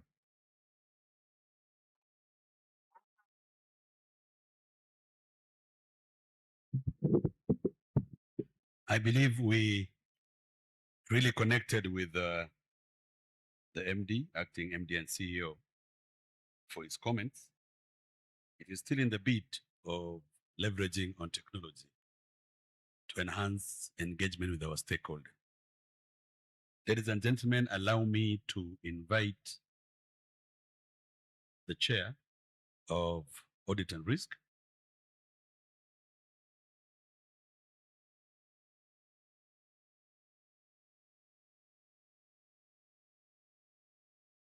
and trustees asking us if the MD was done, chair, or we maybe had some comments off the cuff.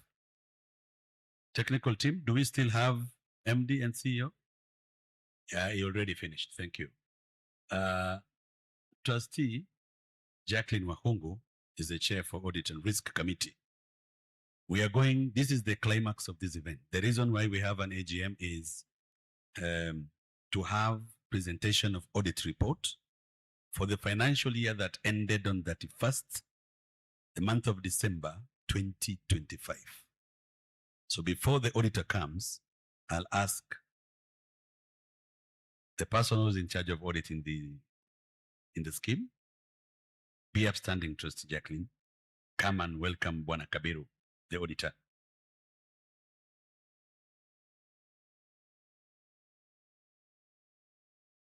Is it morning or is it afternoon? Still morning, yeah? Okay. Ladies and gentlemen, my name is Jacqueline Wakungu. I'm the trustee in charge of audit and risk for the scheme. And at this juncture, I know we are the pride, or what are we called for this day? We are the people. So allow me to just make my remarks to introduce our auditor. So it's my privilege, ladies and gentlemen, as the chair of the Audit and Risk Committee, to formally introduce the scheme auditor, which is a reflection of the board's unwavering commitment to accountability, transparency, and strong governance. In a world where trust is critical, the scheme auditor stands as a pillar of reliability, bridging the gap between accountability and performance, and driving continuous improvement across systems in the scheme. At its core, our auditor provides an independent, objective assurance that the affairs of the scheme are carried out as envisaged. More than a watchdog, he stands and acts as a strategic pillar for the scheme. So members, allow me at this point now to welcome the scheme's auditor, Mr. Kabiru, to present to us the annual report and financial statements for the year ended 31st December 2025. A round of applause for him. Karibu sana, Mr. Kabiru. Thank you. Karibu sana.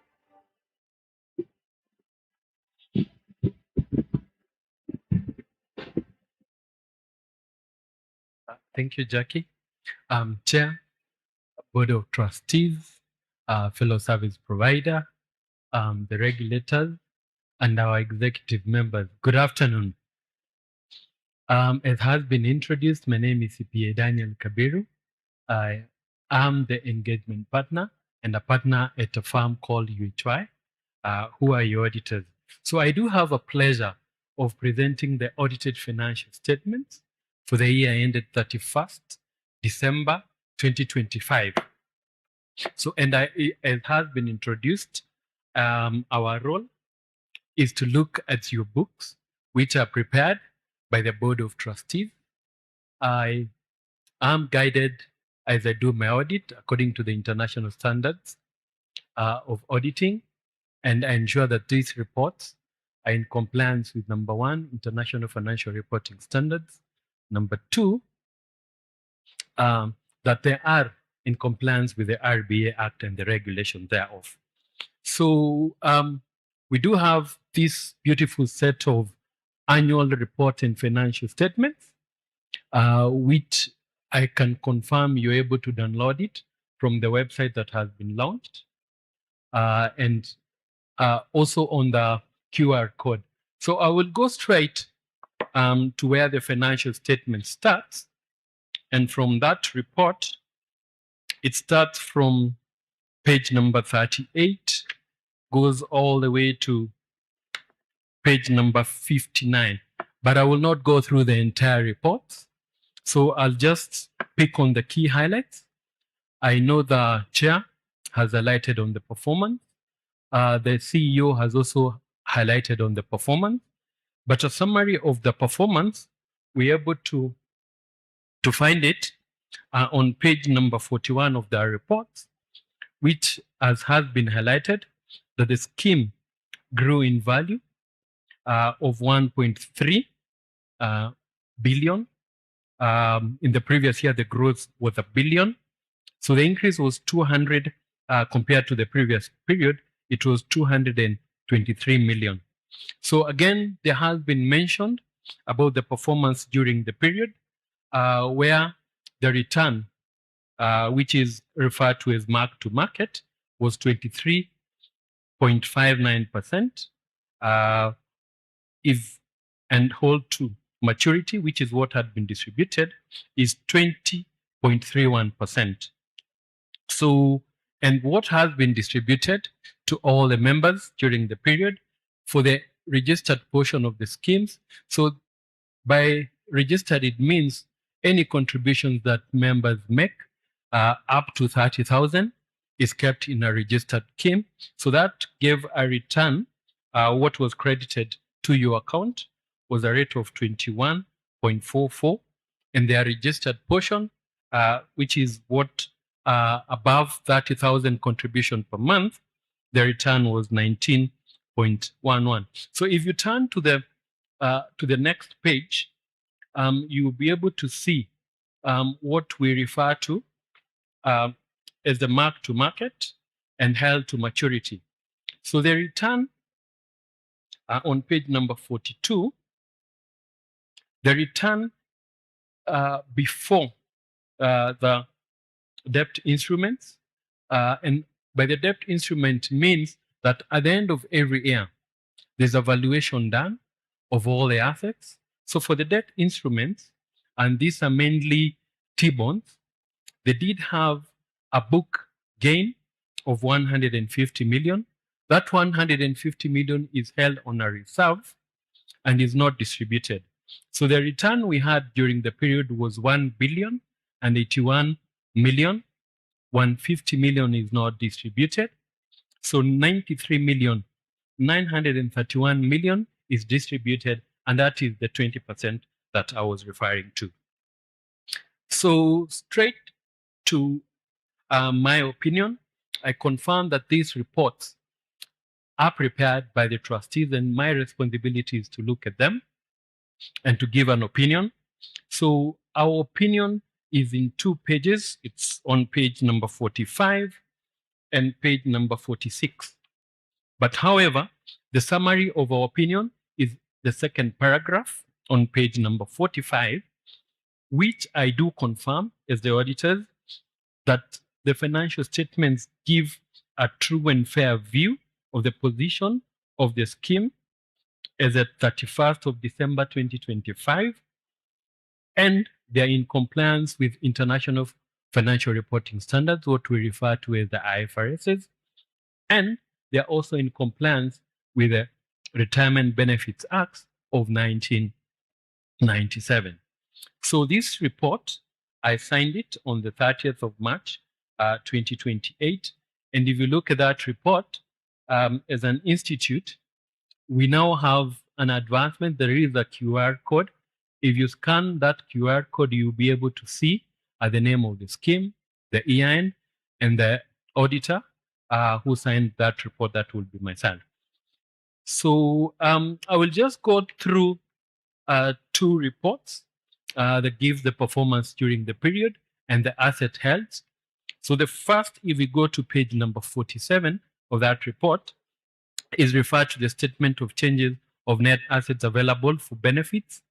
In financial terms, we refer to this as a profit and loss.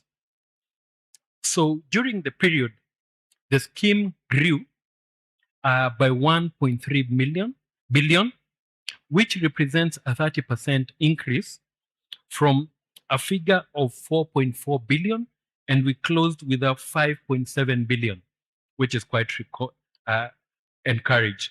So what is the makeup of this good performance? Number one is we do have contributions, which is deducted from you as members, and also the sponsor contributes. So during the period, the contributions received and receivable grew from 250 million to 283 million, which represents an increase of 13%. Then there's money that left the scheme, what we refer to as benefit paid and payable during the period, where we can also see a reduction. So in the previous period, 86 million left the scheme. During the period of audit, that is 2025, 53 million left the scheme. So if you look at the dealing with members, you can see that there is an increase from 164 million to 229 million, which represent an increase of 40%. Then we have the return on investments. As you are aware, we do have the fund managers who invest all your contributions. And we did have a very good performance, as I've mentioned also the percentages. So we did have an increase in investment income from 508 million to 656 million, which represents an increase of 29%. Then we, as required by the International Financial Reporting Standard, all the assets that are investment need to be valued at the end of the period, and what we refer to as mark to market.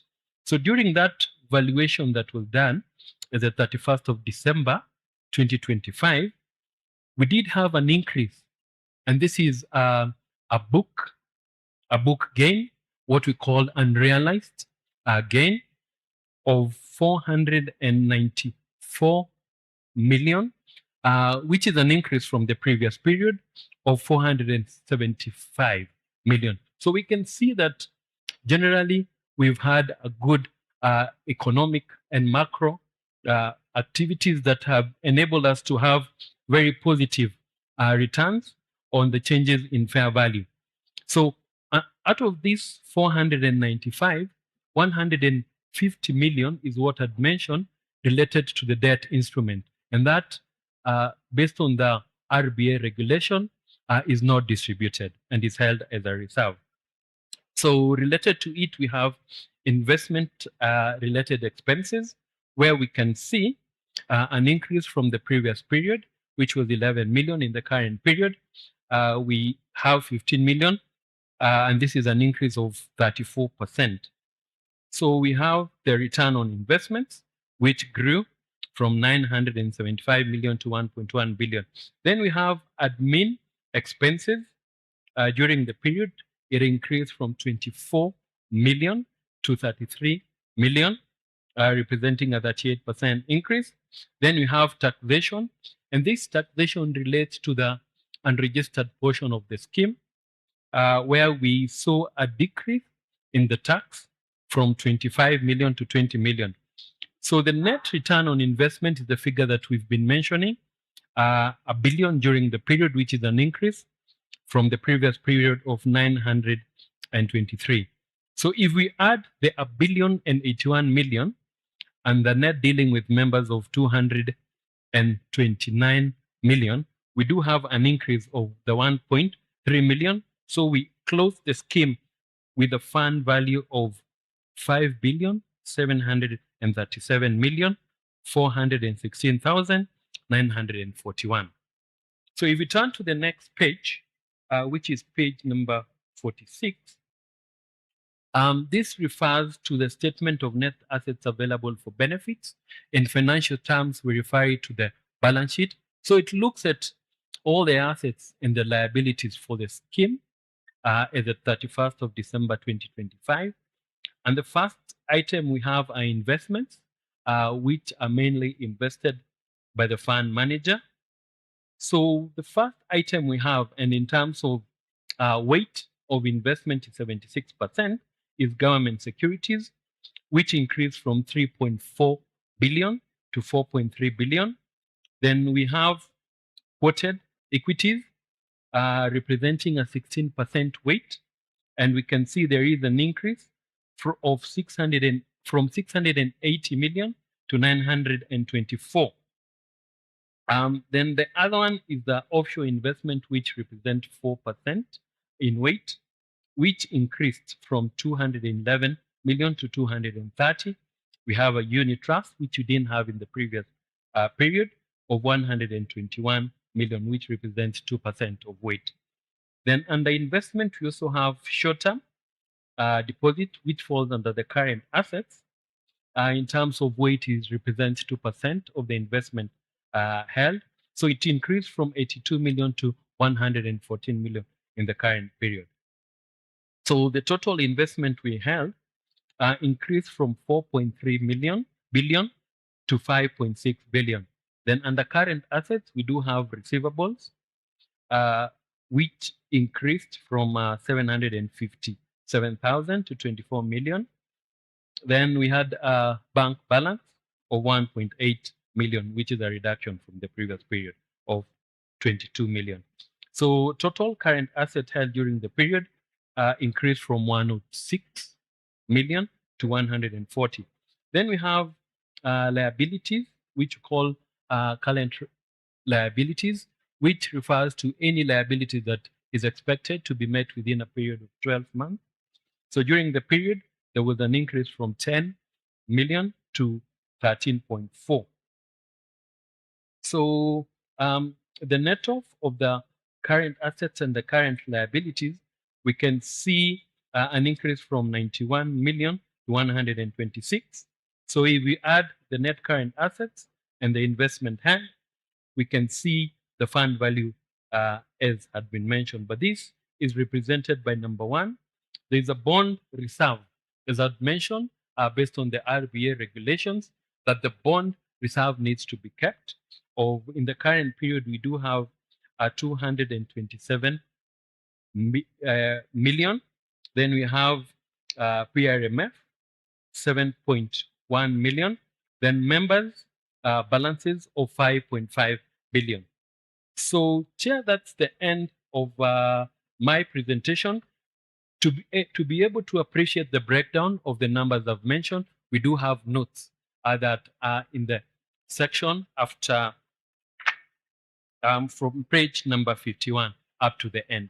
So back to Chair, and thank you very much for the opportunity.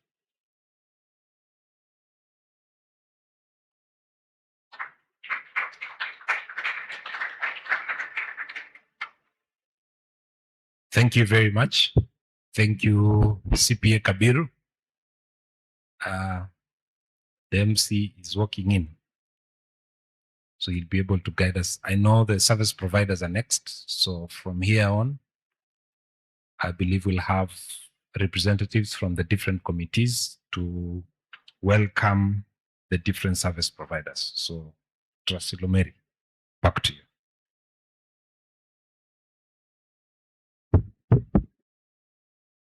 Thank you so much, Chair, and thank you so much, Auditor UHY Wanakabiru. We want to recognize the arrival of our members. The room is full, but as a scheme, you always have space. Feel welcomed. Thanks for joining us. Those who are joining us virtually on YouTube and Teams, we are at the climax of this event. We are going to get remarks from service providers. That's the next item on the agenda before we welcome the regulator. For the matters of our service providers, we will start with fund manager, then custodian, finish with the administrator. And lastly, we will have remarks from Retirement Benefits Authority. It is a pleasure to have all of you, ladies and gentlemen. I'll invite Trustee Fred in a minute to welcome the fund manager. And as Duke, you prepare. After that, I'll ask Trustee Penina to welcome the custodian. Trustee Penina is also a member of Finance and Investment Committee. And of course, I'll ask another member from my committee, the Governance and Administration, to come and welcome the administrator. Trustee Fred, a minute to welcome the fund manager. Tumpigie makofi.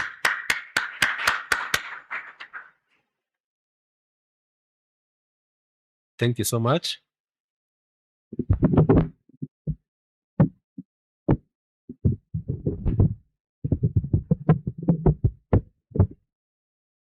Thank you so much, Trustee Lomeri. I think first of all, I'd like to introduce the Finance and Investment Committee.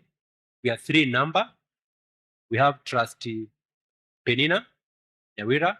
We also have Trustee Christopher Ngolo. And currently, I'm the chair of the committee. The committee is mainly tasked with actually advising the full board, of course, because we meet at the committee to look at the investment options, the market dynamics, and present any opportunity available to the full board for consideration.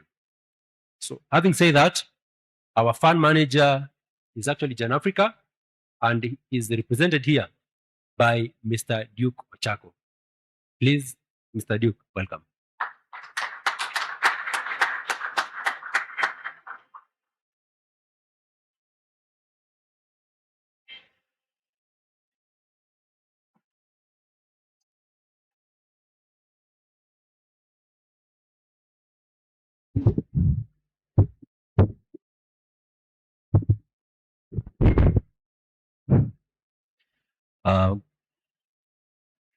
Good afternoon, members. My name is Duke Ochako from Gen Africa Asset Managers. I've been told I have 10 minutes with 19 slides. That was supposed to be 19 minutes. I don't know how to run with it, but it's all right. I'll try to be very brief. I'll jump into my presentation. Again, for the new members in the scheme, I think we have been around for the last 15 years or more in managing this fund. I think we took on this fund when it was only 3 million shillings in, I think, let me remember the year, 2010. We had only 3 million shillings. Today, as we speak, we are above 6 billion shillings. So those are milestones that the scheme has been able to achieve over a very short period of time compared to the rest of the pension schemes that we manage in the industry. So in that regard, I'll jump into my report, just indicate that I think we have been around for the last 30 years in pension management. We currently manage in excess of 800 billion in pension assets. Core business continues to be investment management, and we are regulated by both RBA and CMA. Our role to the scheme is purely advisory. I mean, our work is more or less to advise the trustees on the available investment options in the market. So we do touch on different asset classes, such as fixed income, domestic equities, offshore investments, and alternatives. We do this in accordance with an approved investment policy statement, which dictates the asset classes that we can invest in. Our work also is to conduct research on various asset classes and report to the trustees on a quarterly basis and to the members once a year during the AGM. And we are also required to submit your quarterly returns to the regulator. I'll jump to the macros and just give an indication of how 2025 was in terms of the macroeconomic indicators in the country. Again, we slightly did see a modest growth from 4.7 that we saw in 2024 to 4.6 in 2025. Again, some little bit of pressure on the manufacturing side last year. However, we did see the agricultural sector more or less decline also from 4.4 to 3.1. Services index also did decline from 6 to 5.3. Again, we do know the challenges that the country is undergoing through, such as the high debt levels and also the fact that interest rates continued to be elevated in 2025. Currency has been more or less stable throughout the year, more or less being in the levels of 129. Again, currently as we sit, we do have enough reserves to cover for any short-term volatility. The country is currently sitting at around 5.6 months of import cover, with regulation being we need to be at around 4 months of import cover. So that's more or less sufficient for the country to meet any short-term shocks that might come around in regards to currency demand. Inflation in 2025 did decline from 4.5 in the previous year to 4.1. Again, we did see prices around housing as well as the transport indices decline.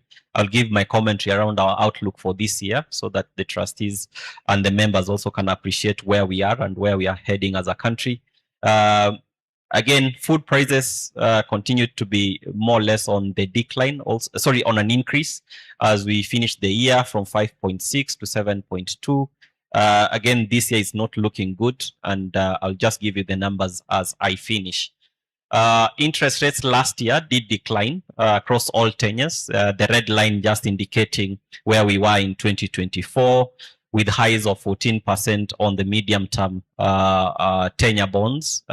We did see that declining to below 11%. That basically means the money that we had to invest last year, we're investing at low rates compared to the previous year. However, because interest rates also declined, there's a positive aspect in terms of revaluation gains on treasury bonds that you currently hold. So that was a positive on one side and also a negative on new money coming in.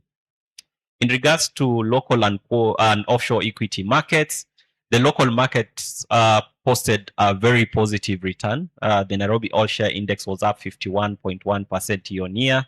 Again, mainly being driven by very positive corporate earnings and also a rebound in foreign investor inflows. Also, the global markets did post a positive gain of 19.5%. Again, just an indication around the monetary policy around the Fed, more or less easing rates, as well as inflation pressures declining in the US, where the funds are more or less domiciled.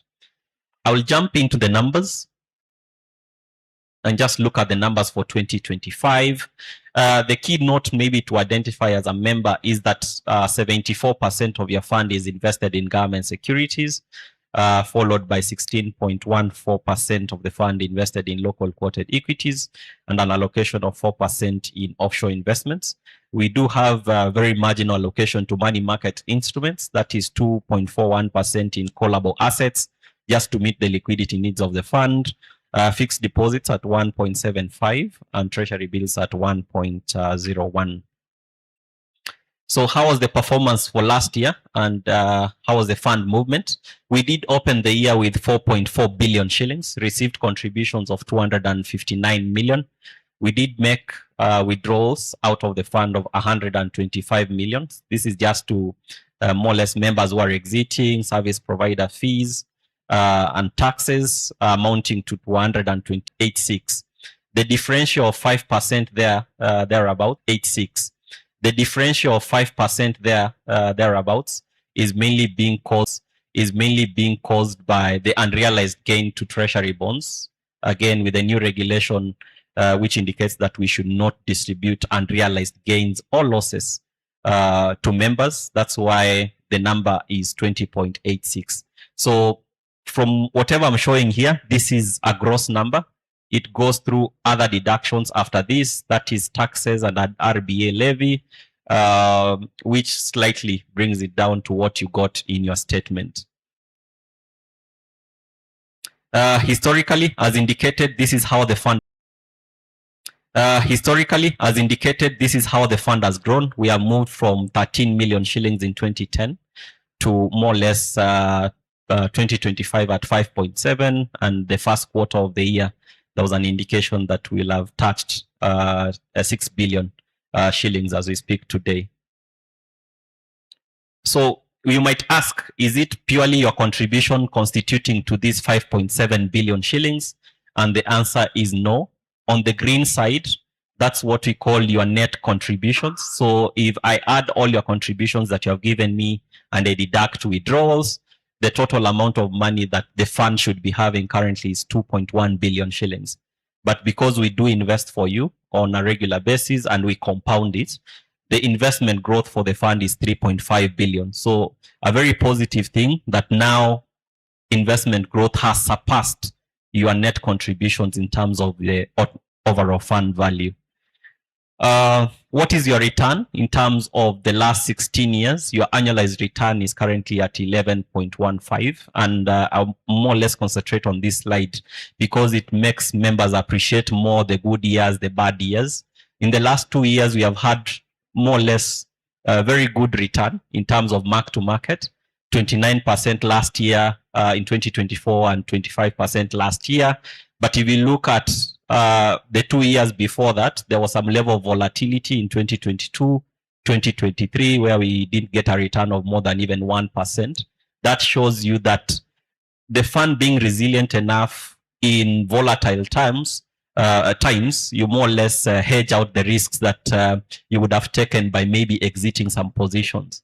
So in the last 16 years, your annualized return is actually way above inflation, way above market at 11.15, even with years such as 2011 when he had a negative 9%. So see that this negative revaluation indices has gone up, so expect inflation numbers also follow in. Indices has gone up, so expect inflation numbers also follow in line. That being the case, interest rates as aligned.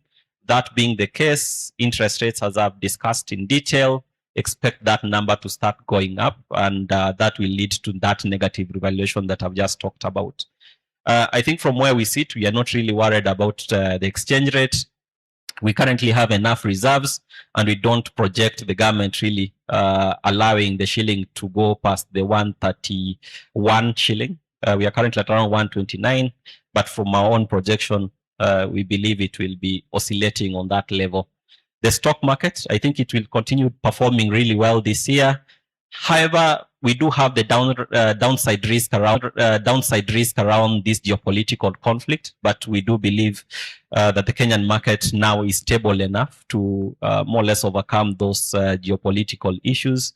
And with the deal being signed this week, I think we had a negative outlook before the deal being signed, but now it's turning more positive. So we do expect the stock market to be resilient this year in terms of performance. Also, offshore, we had a negative outlook for it at the beginning of the year due to that conflict. But now we do believe that the offshore market will also recover and give us a very good return.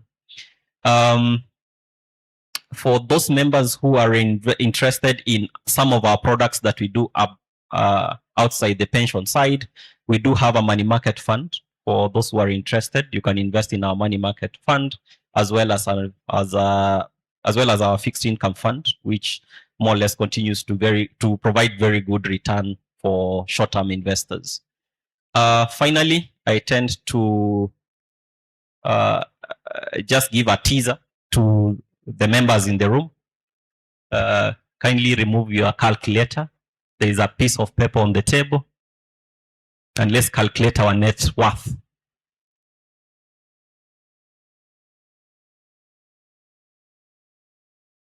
By show of hand, anybody who knows their net worth today?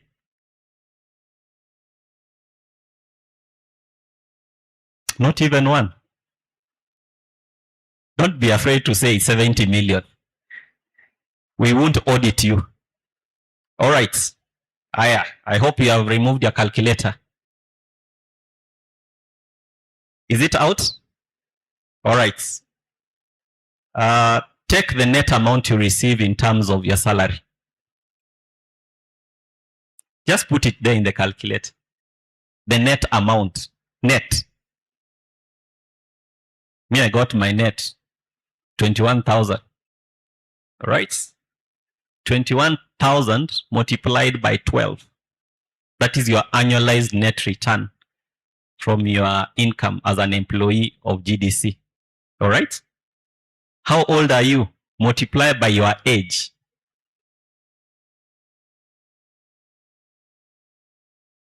Okay. So I am only 21 years old. I'm multiplying that by 21. All right. Divide by. I know that number was too huge. You are getting worried. Divide by 10. Okay. Now, in simple mathematics, that's supposed to be your net worth today.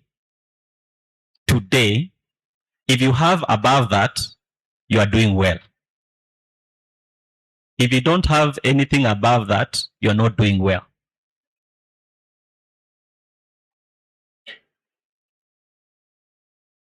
All right?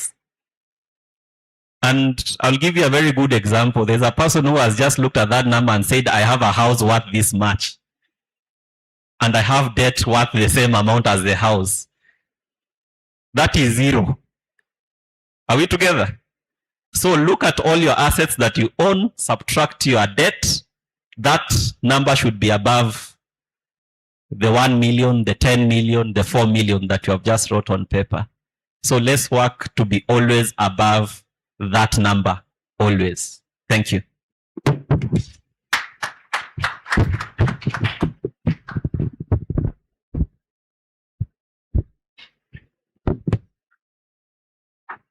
Thank you so much.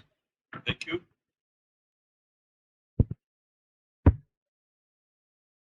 That was none other than Mr. Diko Chako from Gen Africa. Next to welcome our custodian is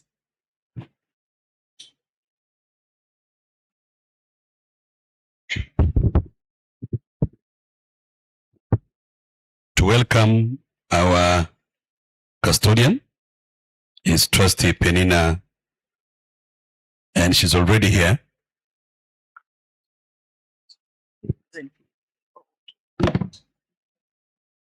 Good afternoon, everyone. Good afternoon to the people that's back. Munanisikia? Munaniona? Allow me to recognize. Amunioni? Poleni sana. Allow me to recognize and warmly welcome our custodian, whose primary role is critical in safeguarding the scheme's assets and ensuring secure custody of members' funds.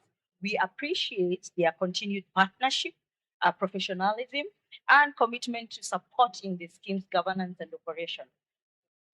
Members, karibuni, na tafadhali mnisaidie kupigia Ms. Yvonne Otieno makofi yakikuja kwa podium.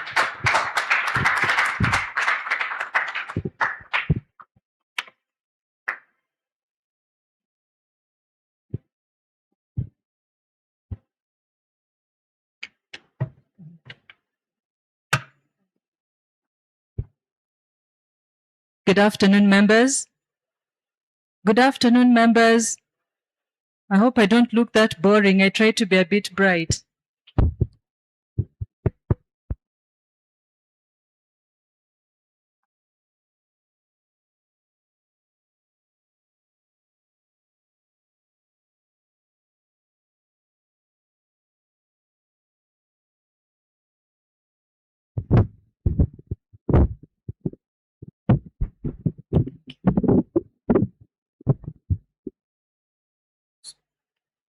Yes, my name is Yvonne Otieno from Cooperative Bank, representing the custodian. I know the fund manager talks a lot, so for me as a custodian, we just talk numbers. So kindly endure my very short presentation. So as the custodian, we hold your assets in safe custody under nominee account, that is custody account 53,000. And as a bank, as we continue to grow, we are currently purpose-driven and value-led, where our purpose is to be a financial partner predominantly owned by the cooperative movement transforming lives. I know many of us members are part of a cooperative movement. I do believe we all are, or most of us, by a show of hands, me being one of them, a proud cooperator. Also, our vision is to be the dominant bank in Kenya and the region, riding on the unique cooperative model, providing innovative financial solutions for distinctive customer experience.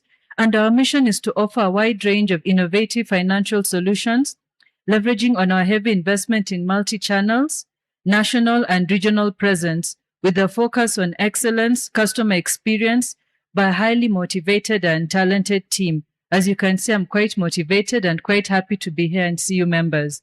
So our values are we're trustworthy, we're innovative and agile, we have a passion for excellence, customers and people, we share and collaborate, we are bold and courageous. So I'll just go to a brief overview of what is our role as a custodian. As a cooperative bank, we're duly licensed as the custody bank. We are licensed by both CMA and RBA, that's the Retirement Benefits Authority and the Capital Markets. And we have been contracted by the scheme to offer all the services that pertains to our custodial bank. This includes opening and maintaining banking accounts in the name of the scheme, which I've advised is nominee account 53,000, where we receive and keep the scheme's financial assets. We also have safes and strong rooms for safekeeping of physical documents of title. We ensure proper investment instructions are received from the fund manager, are settled promptly. So for the investment instructions, the fund manager cannot just take the money. They have to give us instructions to do the investment on behalf of the scheme. We also ensure proper books and records of account are kept and availed to designated auditors annually, and this we do with your current auditor, UHY. We also ensure that all the scheme's realized income, that is dividends, Interest, coupons are received in a timely manner and accurately posted into the scheme's accounts. We also ensure submission of comprehensive investment and cash movements reports to the trustees quarterly. So every quarter, we usually have a meeting to present the reports on the scheme's performance. And now here to you members during this annual general meeting. We also ensure benefit payments in favor of members are processed promptly. So our role of as a custodian, as advised, is safekeeping, where you safekeep your assets. We register and service the assets on behalf of the scheme. We also do trade settlement, where we buy and sell investments on behalf of the scheme, and this is based on the fund manager's instructions. We also open central depository accounts for the assets. We also have the corporate actions whereby we receive dividends, interest, profits, and rent on behalf of the scheme. We also do reconciliation and reporting, whereby we reconcile the transactions that have affected the assets and report the same, that is to the trustees and also to the auditor. So I'll just go straight ahead to the asset under custody as at 31st December 2025. Under cash, we held 1,865,418.59, which had an exposure of 0.03%. The exposure meaning that we have to ensure that we have complied with the Retirement Benefits Authority's exposure on assets. There are limits on the assets. So we were compliant on all of these. Under the demand deposits, that means call and fixed, we held 114,161,596.88, which had an exposure of 1.98%. We also held government bonds, which amounted to 4,247,171,702.75, which had an exposure of 74.40%. We also held treasury bills, which amounted to 57,969,857.14, which had an exposure of 1.01%. We also held equities. These are the shares, which amounted to 924,603,236.28, which had an exposure of 16.05%. We also held Eurobond that amounted to 29,298,838.76, which had an exposure of 0.41% of the assets. And finally, we held offshore, which amounted to 351,787,425.53, which had an exposure of 6.12%. So the total asset under custody as at 31st December 2025 amounted to 5,726,858,075.43. And that is the end of my report. Thank you, members.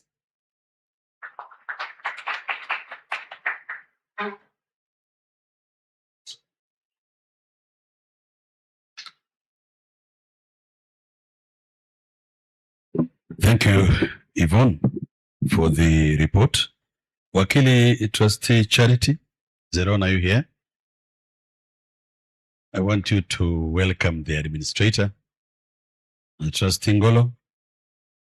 Yes, if then you can come and in a minute, welcome our administrator.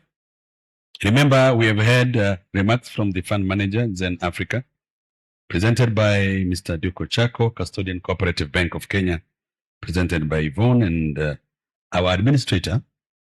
I would like Gift and your team, you stand up, they see you.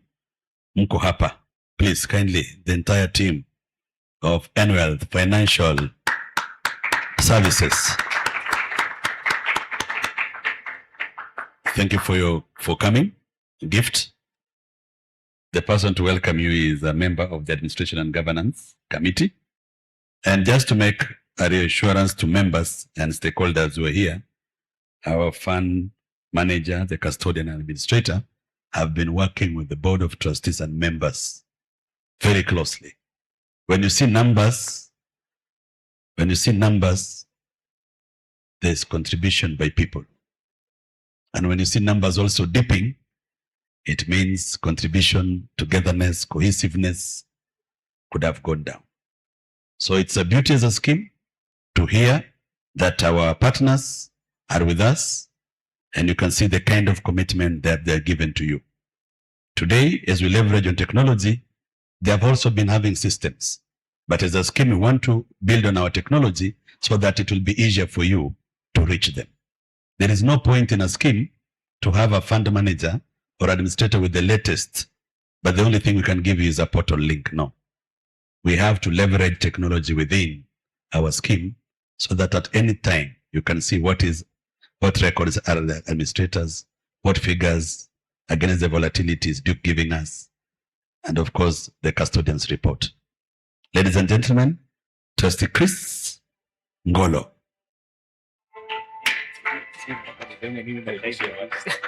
Thank you, Trustee Paul, our MC of the day. I think Paul has been our MC since he joined the scheme, but now he has introduced the officers from NWealth. Now I don't know what to do, but allow me to speak to the administrator, that is the NWealth Financial Services. I think this group has worked with us a very tough journey. When these trustees, I think I'm the oldest trustee, even if I look young. And I think the youngest also in terms of other things. But also the unfamiliar two-term. I'm the only two-term trustee. Hao wengine bado wanajaribu one term, sijui kama tu itaingia.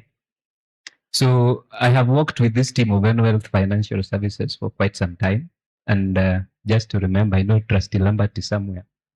And Trustee Emeritus Peter Kariuki, the immediate former chair, on the journey of data and moving from another administrator to an almost perfect administrator, a very good administrator in the name of NWealth Financial Services. The journey to professionalism in your data, in the custody of your issues came with NWealth Financial Services. They have done a good job, and I think that is where, for the first time, you got your member statements after a very long time. We clap for them. They gave us the member statements. It was not an easy journey, but we thank NWealth Financial Services. We started with Albanas Mudoka, but now we have a man whose name means Zawadi to champion and lead our engagement with NWealth Financial Services. So the person coming to speak to us now is none other than Gift Oscar. He has two English names. Sijui kama ile ingine ya nini iko. But is the guy who has worked with us up to now. And NWealth Financial Services, I can assure you members have done a tremendous job. Karibu Gift, and also make sure by the time you are leaving, all these members, their statements, their portals, everything is perfect. Juu ukitoka, katibu ana nafasi ya kuongea. Karibu.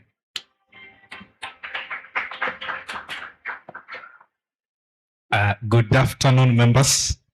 Let me start with all humility, appreciating the Board of Trustees, led by the chairperson, Zablum Ndawasi, and all the members for the support that you have accorded us as your administrators for the journey that we have walked and with this Board of Trustees. Sometimes I normally think that I need to be given a staff number for GDC and a name tag for GDC, because we have really walked this journey with you, members, in the pension matters, and we are extremely grateful and extremely humbled for that opportunity. NWealth Financial Services has been in operation for the last 15 years, so we are actually age mates with GDCSRBS, and we are proud of that. We majorly do pension administration, insurance, investment through the capital, the trustee services, and also we have two others, foundation and the impact date. But today we are here because we want to discuss on matters pension and to help the members know where we are. We support the board in 3 areas, and media team, you can just go to so that there will be formal communication from the regulator. So the 3 areas, that is what we do as per the existing contractual agreements with the Board of Trustees. But over and above that, we also do training services. We also do consulting, and especially on administration and governance of the scheme, because the administration and governance of the scheme is not just record and investment. It goes far much beyond what you see maybe on a day-to-day. So the GDC scheme, established in 2010 as a defined contribution pension fund, that is on slide 12, it was established as a defined contribution pension scheme. There is a reason why some words are bolded and underlined, because the members have an obligation to know what is the type, the design, and the setting of your scheme. And especially this is when it comes to both funding your pension scheme and accessing your dues at the point of retirement. The objective for which your scheme was established is purely to provide you with retirement benefits. And in an unfortunate event that as the principal member, you are not there, then your beneficiaries should still be in a position to benefit from what you set aside during your working years. All the members or all the staffs of GDC or the Geothermal Development Company who have permanent and pensionable contractual arrangements with the employer, they merit and are eligible to be members of the scheme, as well as those members who used to work with GDC, but then they left GDC before attaining the years of 50, the age of 50, and they have not accessed their 100% pension dues, or they have accessed 50% and they have not transferred the other 50 to a different employer. Moving on to slide 13, and this is just maybe to echo, I know that Chair in his speech, he narrated in details in terms of the members who have joined the scheme. And it is impressive to note that we had 117 members who now joined the journey of saving for retirement under the scheme. But again, we also had 16 members who exited. And out of these 16 members who exited during the year, we had some who exited because they resigned from the employment at GDC for maybe greener pastures or other employers. We had some who left the country and moved to other jurisdiction in terms of emigration. We have some who retired and they accessed their pension dues on retirement grounds. And so just to moving on to slide 15, just to let you know, members, is that, you know, most of us in the African setting, when we used to hear the name pension, to majority of us, and especially those of us whose parents were teachers and policemen, we associated that name with suffering, because we knew that your father would wake up in the morning following up for their pension for 5 years before they are paid. I think we are changing that narrative, and there have been a lot of reforms in the pension industry in Kenya. And what I decided to do this time is to populate a turnaround time for the members, just to help you appreciate that that story of people waiting for years to receive their pension is a story of the past. So for the members who accessed their pension during the year 2025, and as you can see, I have populated the number of days that it took for their pension to be paid. That is from the time they launched and that documentation was registered with the administrator to the day they received money in their bank account. We had the days, as you can see, we had a payment that was made within 1 day, the shortest time. The longest time was paid within 13 days. And the one that was paid within 13 days, it is because it was an immigration case. When it comes to immigration and death cases and ill health, those are special cases which needs an additional layer in terms of documentation that goes into that. Can we put our hands together to appreciate our trustees for the great job they have done? And can we put our hands together to appreciate administrators and other service providers also? Yes, because trustees can send us and we decide to say the law says 30 days, Let us wait until day 25, then we process. You see, the trustees will not blame us because that is what the law, but there is a deliberate effort to ensure that there is an improved standard and quality of service to you as the members, because we owe you this obligation, members. Maybe just also to support in terms of helping you to know other areas of governance and regulatory compliance, it is important for you as the members of the GDC scheme to know where your scheme is. And you see, the trustees may not come and, beat up their chest and say we have complied 100%.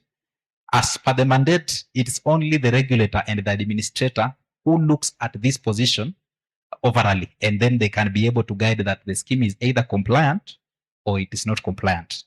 And so, standing on the same authority and mandate, just to confirm to you, members, that when it comes to the critical areas in terms of board composition, the scheme is duly constituted 100% in compliance with the law.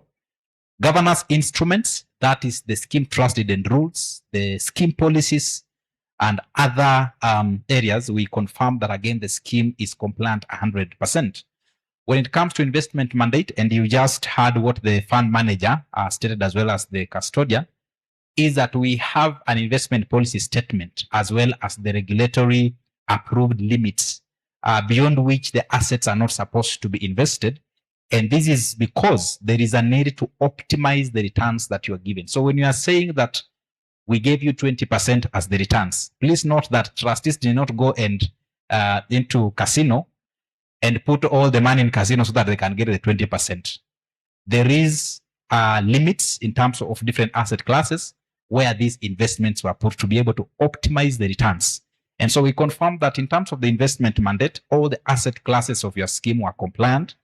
And looking at your member contributions, again, it is good to note that all your contributions that are normally deducted from your payslip, the 7.5%, your employer has been diligent to ensure that all that money is remitted to your scheme in full and in good time.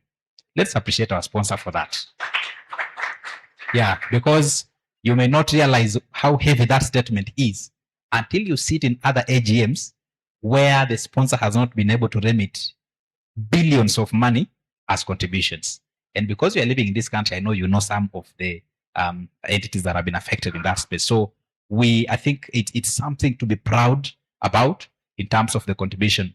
And also just to confirm to the members that all the statutory payments in terms of the levies and taxes have duly been remitted to the respective authorities. Lastly, in terms of the opportunities that you have as members of the scheme, is that one, you have an opportunity to be able to increase your retirement benefits contribution by filling the additional voluntary contribution form or instructing your employer or your HR that over and above the 7.5% that is deducted from your payslip, you are intentional and desirous that you increase your retirement savings either through the regular additional voluntary contributions, or you want to set up a post-retirement medical fund to ensure that today you are covered by GDC medical cover, but the question is, what happens after you leave GDC at retirement and the GDC is no longer covering you health-wise? So it's important that you contribute and you set up that fund so that then when that time comes, you are duly covered. Two, opportunity for members is that we ensure that all our records are 100% accurate, and also the beneficiaries are nominated. The reason we nominate beneficiaries is not because we anticipate to die tomorrow, but it's because we just want to ensure that we do our part as members to have the scheme with 100% up-to-date beneficiaries. We have some of the members who got employed when maybe they were single. They were living with their grandmother who was 85 years at that time. They have been employed at GDC for 10 years. The person who is on their nomination of beneficiary list is their grandmother, who 10 years ago was 85, now they are 95 years. But remember, in the 10 years, a lot of things have happened. Maybe you have gotten family, isn't it? You've gotten a spouse, you've gotten children. It's important that you update these records so that whatever sits under the scheme record is 100% true reflection of what it is.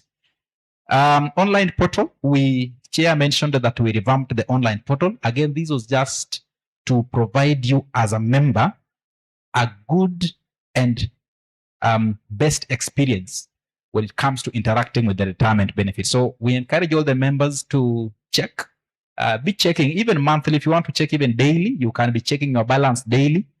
If you want to check your beneficiaries, you can check your statements so that you don't have to wait until we meet here during AGM or we send statements at the end of every year before you can know how much money you have. And lastly, on the member activities, we encourage that members, wherever there is a member education or pre-retirement training or AGM sessions like this, you make time to attend, because it's in these forums that you get to understand what is happening as far as your retirement benefits is concerned. And so we, again, just as I wrap up, is to thank all the members for the privilege and opportunities, and even the trustees that has been accorded to us, Enwealth Financial Services, one of the leading financial services provider in Kenya, to be able to manage your pension dues. So thank you very much, and may the Lord bless you. Thank you.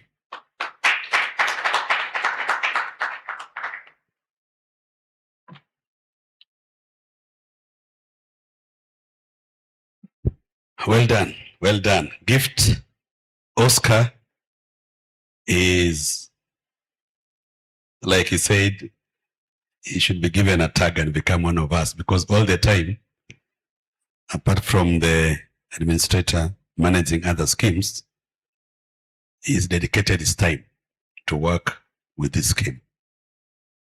There were things to be done. You remember our statements? They actually came in handy when we were putting our things in order. And now in this age of data, we have to leverage our administratorship. Administration is where the data is kept, is processed, is fermented, and disseminated. That is where it is served.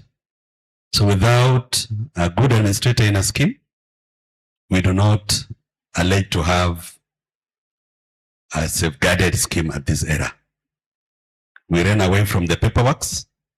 We rely on technology, digitization and digitalization of data, which as a scheme, we've taken a lot of time with the administrator to ensure that that is done.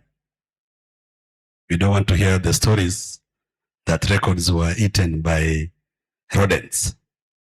It's not at this age. Alongside that, we also safeguard data, cybersecurity, and other aspects has been spoken into, so that as much as we make ourselves well secured by having our data, we should also be in a position to protect and secure that data. I think our scheme also required to have certification, to keep your data, which of course would have been registered with the director, so that when we collect your data, it is only used for the purposes of the scheme.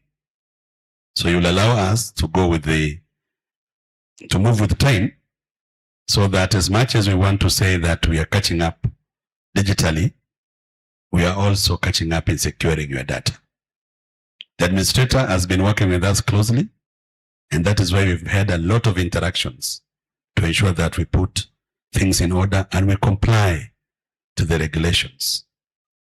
We tell people, when you grow crops in an open field with a lot of roaming goats, do not go around firefighting and beating the goats. Simply safeguard, put a fence. And that is what the regulator tells schemes to do. Comply to this. It's like putting up a strong fence rather than fighting with the goats that want to attack your crops. Putting a strong fence is equal to having proper good governance practices in a scheme. When you have that, the fund is protected. You cannot protect the fund by fighting goats and you have not fenced. When you put proper governance and administration policies and practices, even in your personal finances, When you have discipline, dedication, you adhere to the regulations, you safeguard your fund.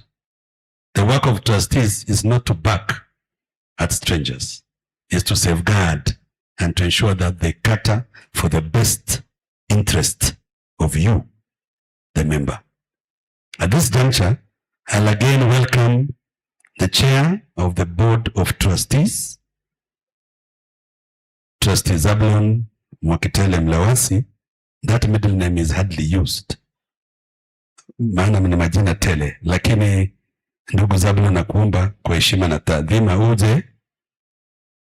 Members, stakeholders, and those who are viewing us, we have the pleasure to have the regulator with us. Most of the time the members wanasema ile mkutano ya RBA ni siku gani? Ile pesa ya RBA ni lini? Of course ni scheme ya GDCSRBS, but we are guided and regulated by none other than the Retirement Benefits Authority. Chair, have the pleasure to welcome the representative. Thank you, Trustee Lomeri. Tumemla ng'ombe tumebaki mkia, sio? Yeah, and I think you spoke a bit about the administrator, and I think I want to chime in on that as well as I welcome the regulator. We walked a journey, and I remember tulienda ground tukaenda ku, and one of the things that members were telling us is that they want the statements, and they were daring us that we know this thing, you might not be able to hack it, but jaribuni vile mtaweza. And Trustee Kariuki, where is he? He walked out.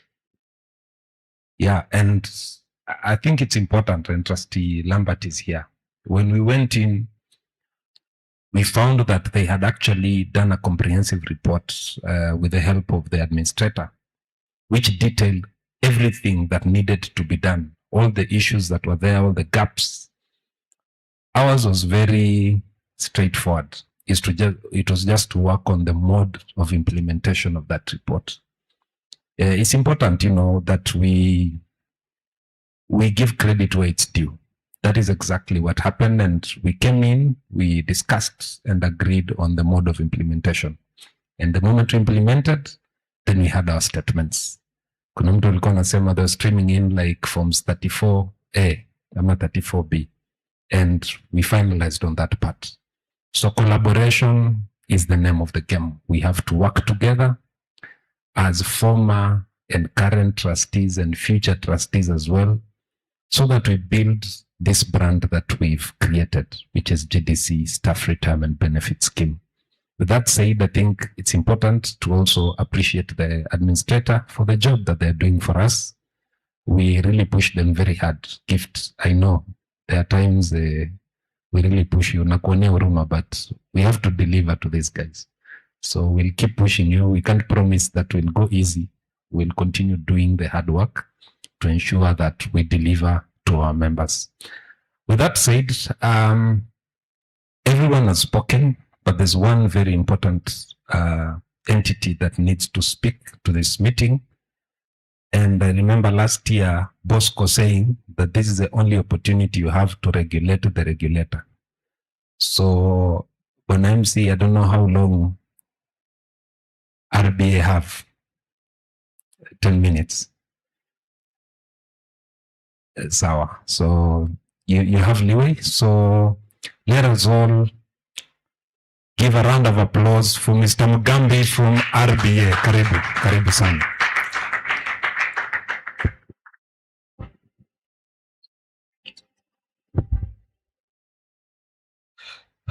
Trustees, service providers, members, good afternoon.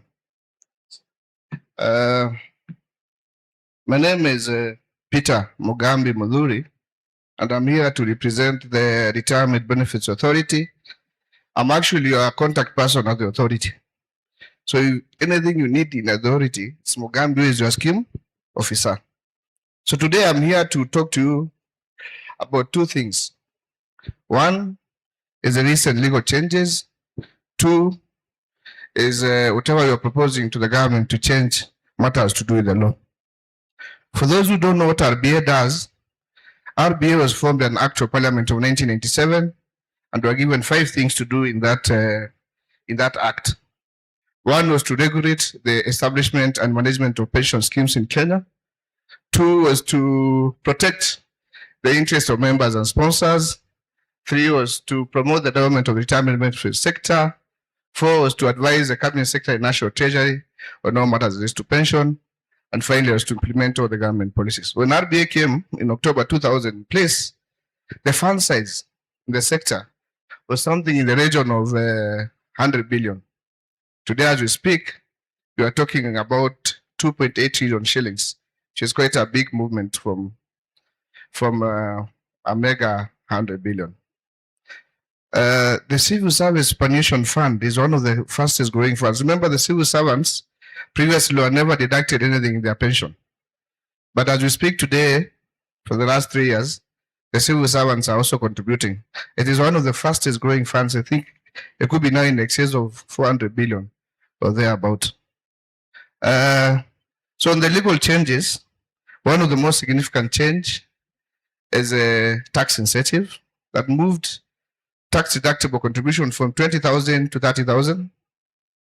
Another one is the PRMF, the Post-Retirement Medical Fund, which moved, gave tax deductible amount of 15,000.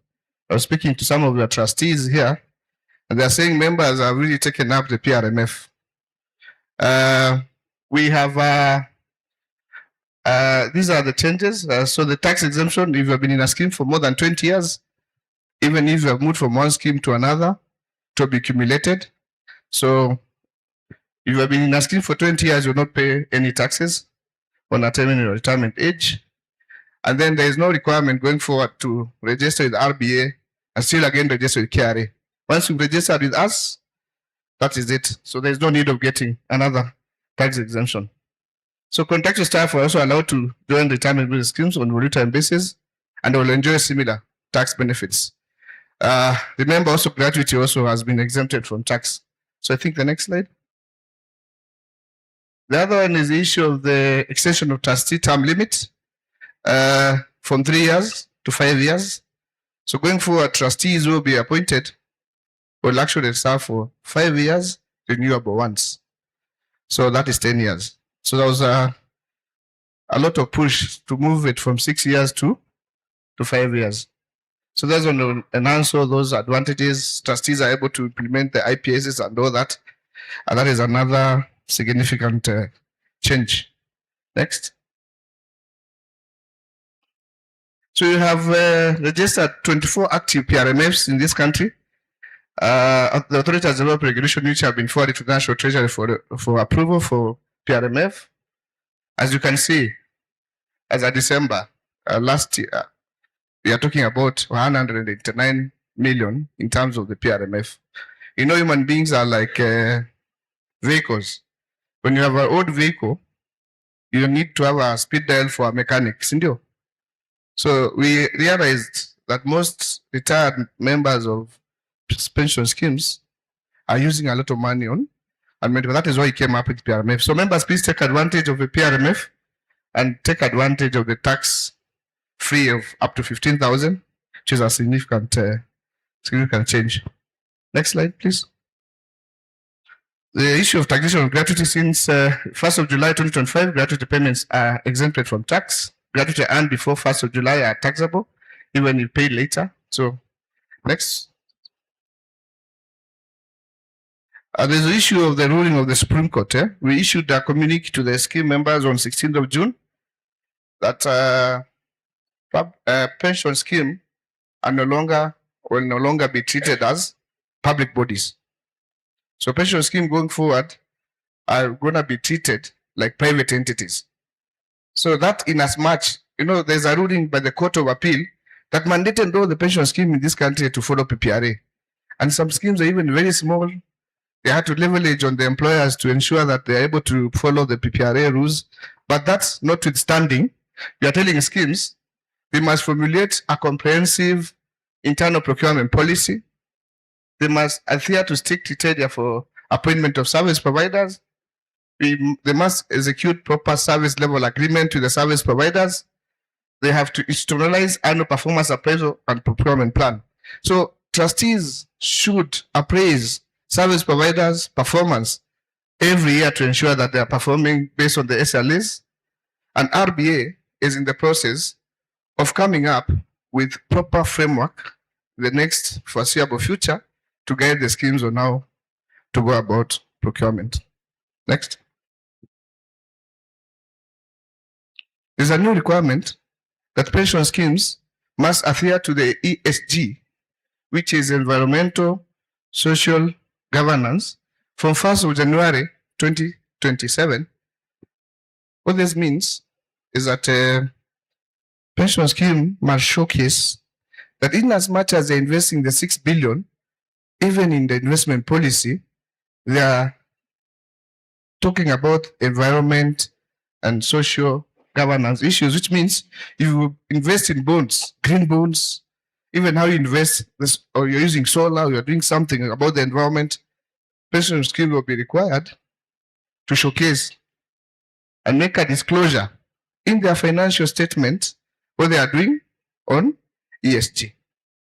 So next. So I want to tell you about what we are proposing to the government. Legal changes.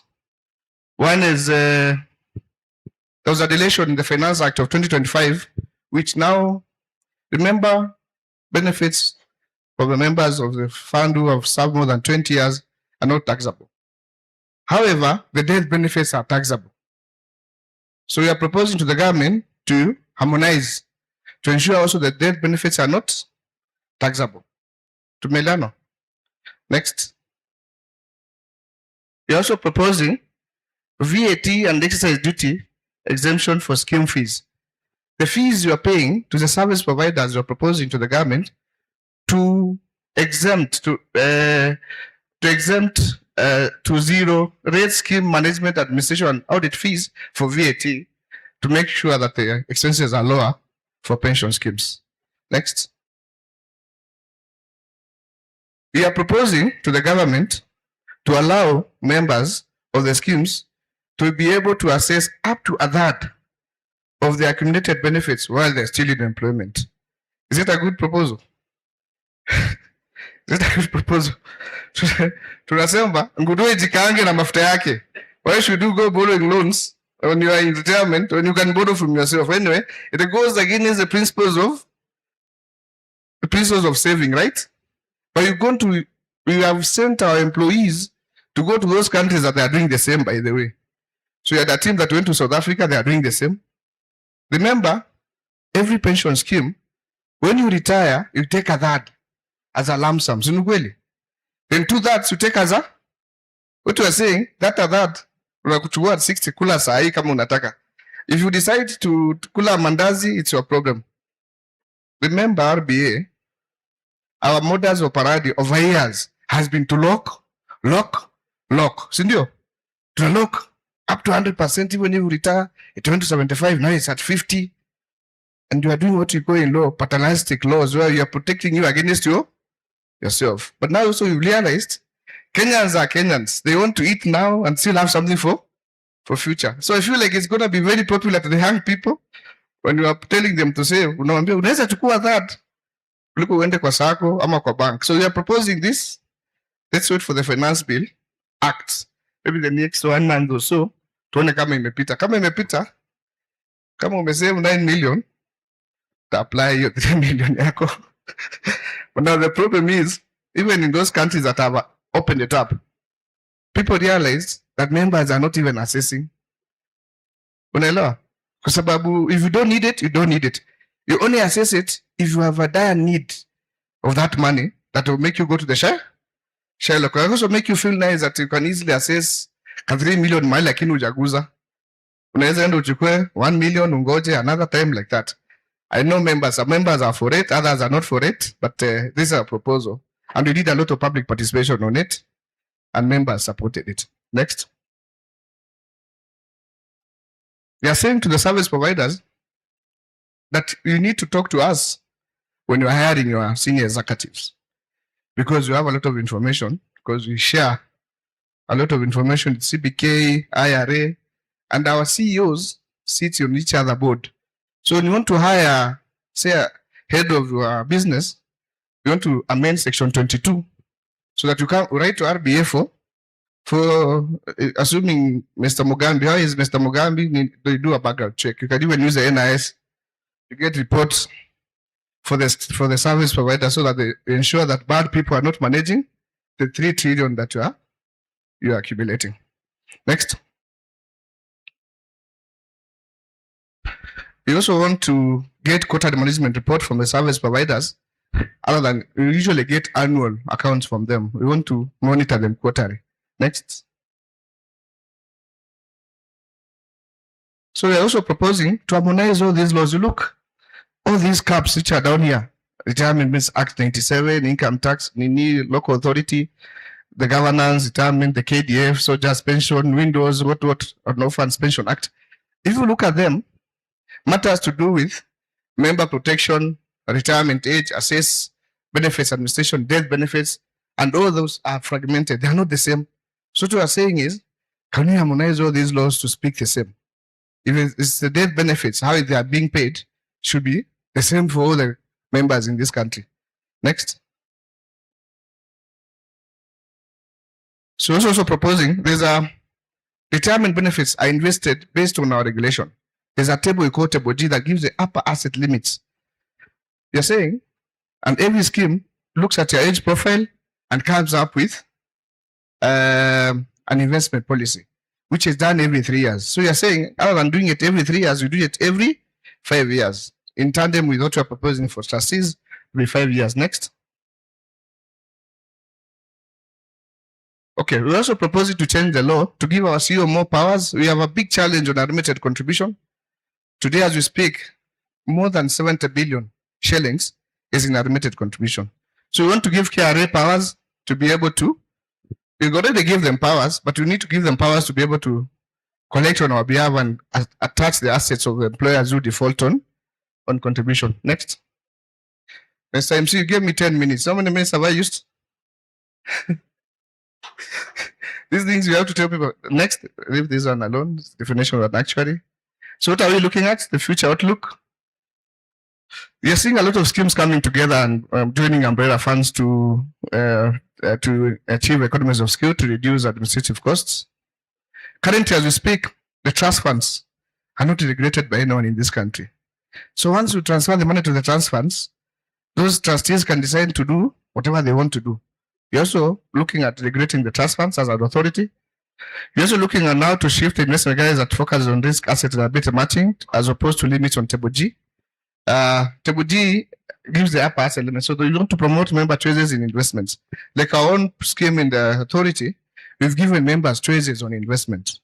We do a profile on you as a member. We know whether you are risk averse, whether you are risk lover, then your money be invested based on.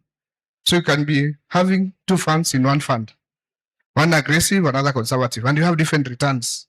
If you are a risk lover, you get your own negative return, is up to you. The other conservative who don't want to lose it, just invest their funds conservatively. So there is also, you're looking at having an ICT system that has all the data for all the members in this country, so that you have one centralized system. You usually have a lot of challenges.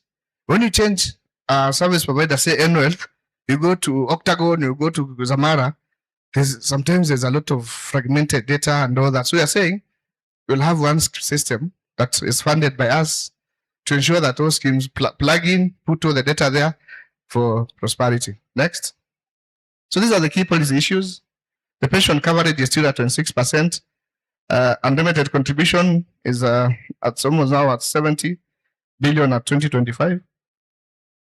Concentration risk, out of the 2.8 trillion, more than 92% of these investments are in 4 asset classes: government bonds, quoted equity, movable property, and guaranteed fund. Look at these other asset classes. Whatever you see up there is the upper asset limit. So in the event something happens, if the government were to default on the government security, I mean, you're all doomed. You get what I'm saying? So you are not all diversified as a country. If ever that were to happen, So that is how the distribution of assets are. So we're actually encouraging assets schemes to seek for alternative investments, offshore, private equities, whatnot. Weze kama yote kwa sahani moja. Next. And that is it. And thank you, members. I hope I've been informative, and I'll take your questions. Something.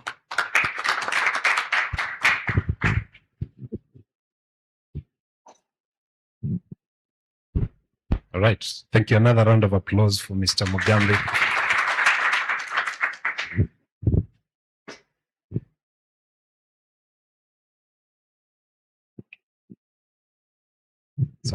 So questions for Mr. Mugambi will be asked in the Q&A session. So Trustee Lomeri will invite another service provider. He will name who it is. Thank you for keeping the suspense and surprise alive. You've had a lot of regulations today.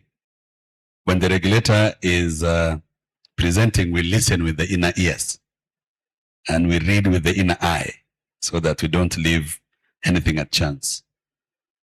Without regulation, we will be groping in the dark. The next item in the agenda, ladies and gentlemen, is trustees' remuneration. I'll invite the administrator, Gift, on behalf of Enwealth Financial Services, to maybe take 5 or maximum 10 minutes. And thereafter, we will open the plenary for question and answers before we welcome one of us to give vote of thanks and a closing prayer. So let us keep it short and sweet. Gift. We are going to have trustee remuneration. Thereafter, question and answer. Remember, we are also getting questions from those who are joining us virtually. We are going to read their comments. And after the question and answer session, we will close by having vote of thanks and a closing prayer. Gift. Okay, thank you.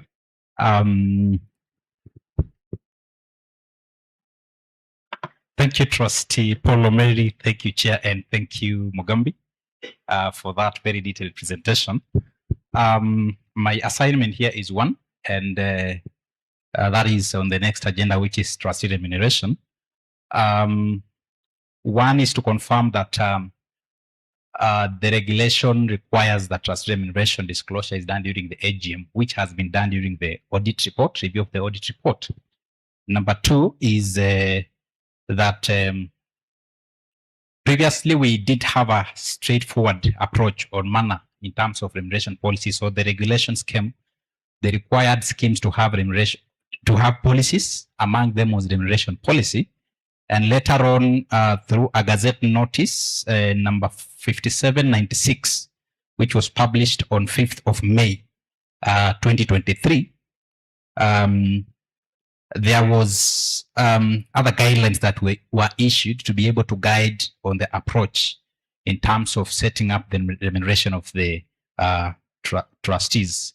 And this is in terms of the allowances. So some of the then items that were captured is that the trustees' remunerable meetings were capped up to a maximum of 4 quarterly meetings. And should there be any other pertinent items which trustees needed to handle, then they would only segment them into a maximum of 2 meetings, meaning that then the trustees would remunerate themselves for a maximum of 6 meetings. The Gazette notice also required that, I know you are looking where I'm reading, that is on page, it's a huge document because it was, it covered so many other things. Go to page 60, about 62 there, that is where the changes on the retirement benefits is from about page 62 there. So the Gazette notice also required that one, the trustees will set a remuneration policy figures which are supposed to be reviewed at least after every 3 years, and they will have these figures captured in the remuneration policy, which we confirm that it is time for trustees to be able to review the remuneration policy, because we just checked the last remuneration policy of the scheme was dated, or the first remuneration figures were set in 2022. 3 years have lapsed, so it is important that then this particular document is reviewed, executed, and filed with the regulator for compliance purposes. So it requires that the trustees will set up a figure, and after they set up a figure which is guided as per the fund value, that is on page 64. In terms of the fund value, trustees will set up a figure. They will have a budget which is there for GDCSRBS, and they will have this particular figure confirmed in the AGM for ratification. And so looking at the schedule that was provided on page, go to page 64. We note that a table has been provided in terms of the maximum allowance that trustees can be remunerated as per the fund value, and your scheme, which is now a mega scheme, the maximum figure that has been given is 25,000. Currently, trustees are remunerated at 10,000. And I remember when this Gazette notice came, trustees had a very detailed discussion, but the consensus was that let us not align with these figures. We settled a number of things. As you can see, there was a lot of things that needed to be handled, data, and just a few structure and governance aspects of the scheme. And so trustees decided to defer that discussion. And now it is time, the time is ripe for that discussion to come up again. So members, just to confirm is that in one of the meetings as required by the law, is that trustees met and looked at a number of factors, noted that the maximum figure that has been set for trustee remuneration as per the fund value of the scheme of your nature was 25,000. Trustees set a figure at 20,000. And so what then is happening during this session is that as per this particular document, the law requires this position to be ratified during an AGM. So the process will be that I would require that if this figure is okay and members feel that then we can be able, in honor of the work done, we raise that figure from 10 to 20 to align with this fund value. I would then request that we have a member to propose and another one to second, so that then that position can be ratified. That is just the procedure as per the agenda, and then we'll be done. So members require a member to propose, another one to second. You can just lift up your hand so that we can have the microphone. Do you have another microphone there, please? If we have any microphone, there is a hand up there.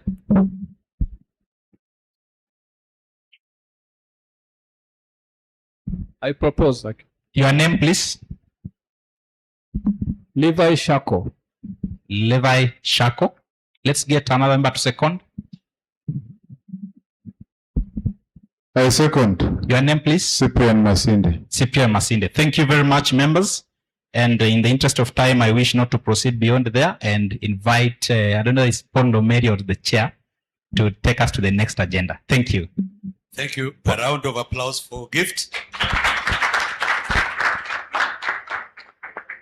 Thank you so much. Thank you. So that has been one of the agenda near the end of our event today. We will open the floor for you and of course me to ask questions, to give our remarks. The Q&A is meant to give you room, both who are attending physically and virtually, but I think so that we become orderly, we can take up to 3 questions at a given time, Chair and Trust Secretary. We'll take 3 questions at a time, then we see how much sets of 3 we can have. So feel free, Trustee Chris, Trustee Penina, we can have the extra microphones. Yes, so we also observe the aspect of gender. Ladies, gentlemen, you are allowed to speak. Feel free. Chair, we are going to take the questions, give answers after the 3. Of course, we'll direct who is answering. So we can, is that the better way to go? Yes, let's have the first three. You can give a positive comment. AGM imebamba. That is feedback.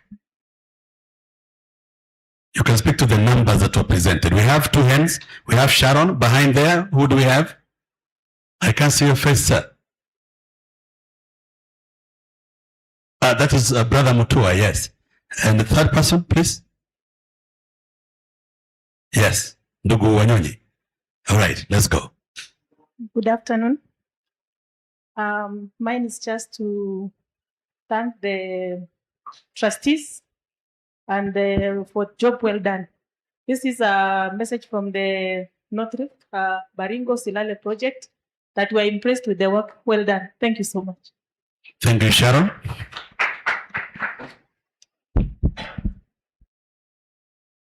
Habari zenu. Thank you very much, trustees, for the work that you're doing as well as the service providers. I stand to ask a question based on the Court of Appeal ruling on 29th May 2026. What is it that you and our service providers are doing towards that ruling? Thank you very much. Thank you.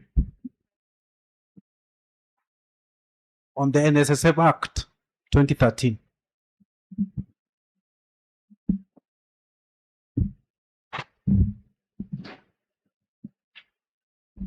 Oh, thank you very much. Simon Wanyonyi is my name, and my question goes to RBA on the extension of the period of tenure for our trustees from 3 to 5 years. So my question is, does it apply to the current trustees? Second, we have some trustees who have served for 2 terms, and the second term is almost over. So my question is, shall they be added that advantage of the extension so that they can go for some more period of time? And what will be the implication? Thank you very much. Thank you so much. The first 3 sets of questions. One was a positive comment from our sister Sharon. Gift, you'll answer the question from Mutua on the Act, including the NSSF 2013. And Bwana Mugambi, you'll answer the third comment. Let me request our legal colleague, my legal colleague, Neema, to respond on the court ruling. And then Mugambi, if you'll have any other additional comment, you will make.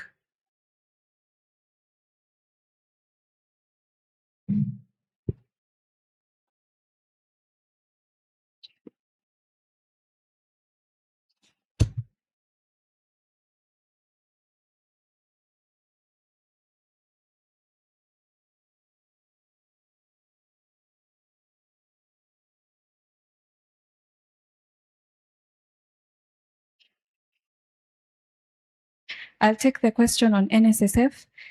Yes, we had a ruling as stated from the Supreme Court, the Court of Appeal. The issue before the court was to stay the orders of the NSSF Act. You can remember this case began in the ELRC, that is the Employment and Labor Relations Court, way back. And the issue, there were several clauses or sections in the NSSF Act which were being contested and thus declared unconstitutional. Allow me to just give a background, okay? So it left the ELC, it went to the Court of Appeal. The Court of Appeal said that the ELRC did not have jurisdiction, so that act could not be declared unconstitutional. Then it went to the Supreme Court. The Supreme Court said that the ELRC had jurisdiction, and the matter was sent back to the Court of Appeal to answer on the merits of that case. So what happened during the previous month is that the NSSF requested for a stay of orders. A stay of orders is that the judgment which had been given by the ELRC that the act is unconstitutional be stayed. Staying means be delayed as they appeal. So that is what was denied by the Court of Appeal, meaning that the act is unconstitutional. So there are very many things that the sector is looking at. That money, you have already adjusted to it. You know it's going to your retirement. And going back to 200 is not very helpful or useful. Again, that is arguable, but that is what we are looking at. So now that we have the act being unconstitutional, we still have the process of contracting out, which had already been begun at the scheme level, meaning that this money is going to the scheme, not to NSSF Act. The issue is that the money is going to NSSF Act. I'm sure most of us have that issue because you don't know how you're going to access that money. If it comes to the scheme, will you be comfortable with that? Because you can question it, the investment, and you know who to go to. You'll go to the fund manager and ask them, why are you not investing well? You can't go to NSSF, right? So that's what the scheme is doing. We know that we need to save for our future, but let's do it within the scheme. Have I answered the question? Okay.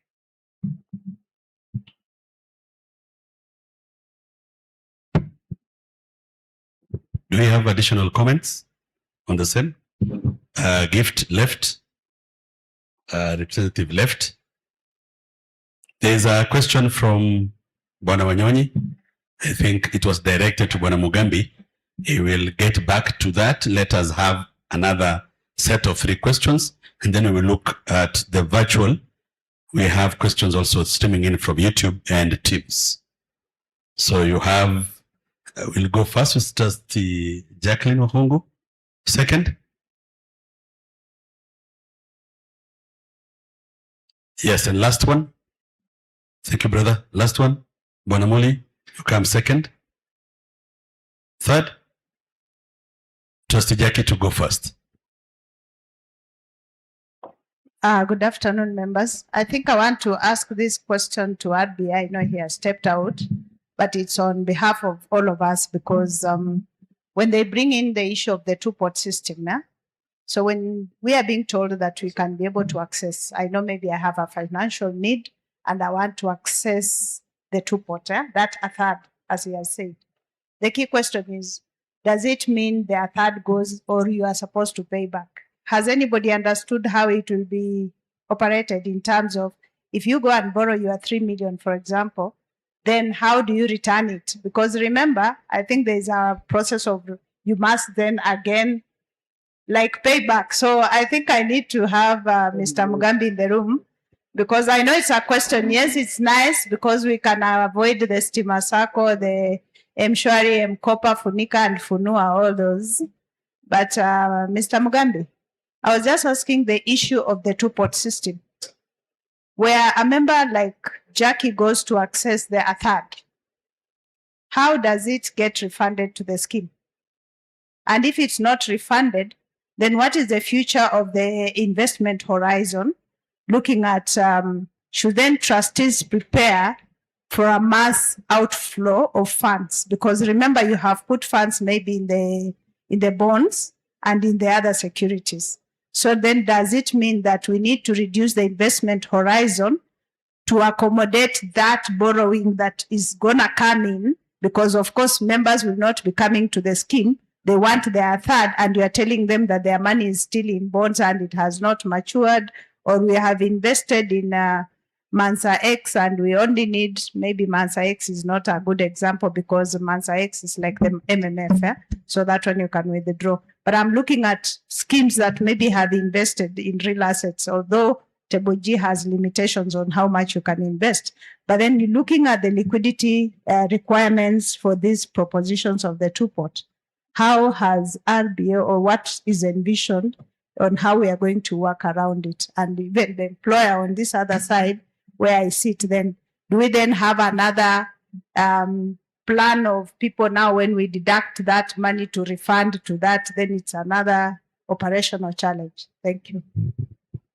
Thank you so much. Let's get a question from, yes. Good afternoon. Good afternoon. Mine is both a compliment and also a question or clarification. Thank you, team, for the good job. You are doing an excellent job. And we appreciate the good figures that we are getting. My question, I refer to the financial statement, page 40, 62. 47 rather. It is on. It's about taxation, because the figure given there, the tax on income, considering the tax on income for last year, it was a figure of around 25 million. Then our income has increased to around 600 million, 656 million, and we've reported a tax of 20 million. So it's rather lower, considering that our revenue has increased. Thank you so much for that question. And remember, our other members are joining us online. I'll read one question or a comment from YouTube, and Trustee Ngolo will read a comment or question from Teams. Samuel Njoroge is asking, he's saying he's in Kabarak. Great job. Cheers to our trustee and members. Trustee Ngolo, you have directed to Mr. Mugambi? Directed to Mr. Mugambi from Paul Kanata. He's asking what could be the tax rate for their third withdrawable account. Mr. Mugambi, I hope you got that. If their third is taxable, ulisema tukule kama bado, so nikitoa ndakatwa ama.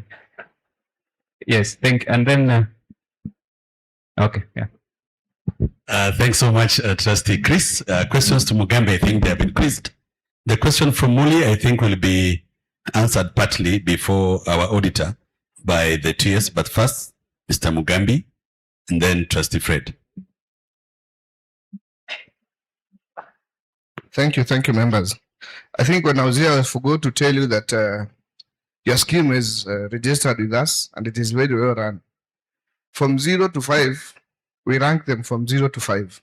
5 being the bad ones that we go to court to close, like Technical University, for example, which has over 7 billion unlimited contribution, and one being very good that you don't even look at. So you use a system to prioritize the bad ones and the good ones. Your scheme is below 2, which is reasonably well run. Your expenses to the fund size, you're at 0.8, which is very well, it is reasonable. We have schemes in the region of 2.5, 1 point something. 0.8 is also equally good. Thank you, trustees. So that said, I'll go to the question that you asked me. So it's very interesting that you started counting our eggs even before the chicken has hatched. So even preempting how to tax it. First is that, this is my opinion, but of course, once this is come to pass, we'll have proper guidelines and proper framework on how to operationalize it. It will be properly done, and we actually learn from it and see. You see, when you come up to the law as an authority, we look at it, then we amend a bit, we streamline it, and make sure it is operational. Remember the one that you had come up with, the housing, the one you could assess 50% or whatever, 60 up to 60% for the houses and all that. In 2009, you kept on changing and do someone went to court. My own opinion is, matters to do with taxation, it will be treated just like you are resigning. How many years you have been in the scheme? You are below 50 years, and it might be very painful, like pay it. But I don't want to preempt on the taxation and operationalizing or something that has not come to pass. I was actually giving you a glimpse on what is likely to happen in the near foreseeable future. Sawa. So I might give you something, then I'll be lying, because we first of all give the law, then we do the regulation to operationalize it. Sawa. So I may not be able to answer on the tax and the liquidity requirements for the scheme, but we'll give guidelines on how to operationalize the law. Trustee Jackie. Sawa. Okay. So this was extension of trustees' term limit from 3 to 5, how to operationalize it. We gave a guideline, but it is gray. It is not black and white. I was even talking to Gift, so now they are doing it. We had envisioned people going to the appointing authority to get the extension done. If you are a sponsor, you go to your sponsor, anakuongezea. You are a member, you go back to the members, anakuongezea. But depends. I must say, as part of your scheme, people vie properly for these positions. Waneka banners, wanatoa campaign slogans, they tell you. So in schemes where, like, you are positioned to be prudent to go back to the appointing authority, but how in practice how schemes are doing it, they're just amending the trust deed and rules to make it 5 years. And then the ones who are in the second term, they can extend. And the ones who are coming new, they can do 5 years. But there's a communication you gave to the industry when you did this. And the member gift can be guided. But for the member who asked it, it would be prudent to go to the. But if I were you members, I would just give them the 5 years. Because the cost of training these people, it is going to be borne by you. And the cost of election. So if you say, okay, fine, we need to put new members, within 6 months, they have to go to TPDK. They have to do what they have to do, and that is your money. So you need to see where you can save the money on and probably extend 1 year or two. I'm not campaigning for anyone. I'm just saying. Any other questions that I've not remembered?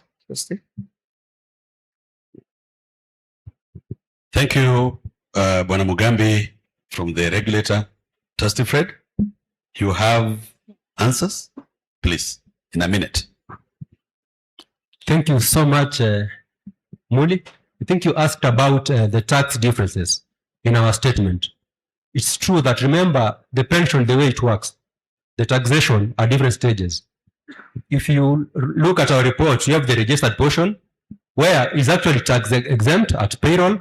The income is tax exempt, but once you access it, it used to be taxed. The other unregistered, it was actually taxed at payroll, taxed for the income, and then when you actually access it, it was tax exempt. But there was a case. Now for 2024, we paid taxes for all the 4 installments. But last year, there was actually a case that a certain scheme, Bankiku scheme, went against KRA. They say that schemes are registered as tax exempt. Why then should we actually pay tax on our income? When that ruling came, when it came, we had already paid three installments because we were paying tax on the unregistered portion. But once it came, as a scheme, we used that ruling, wrote to KRA and informed them that based on this ruling and us being a scheme, we are actually not going to pay tax on our income for the unregistered portion.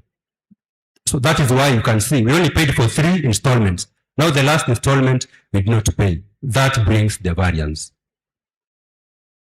That's satisfactory.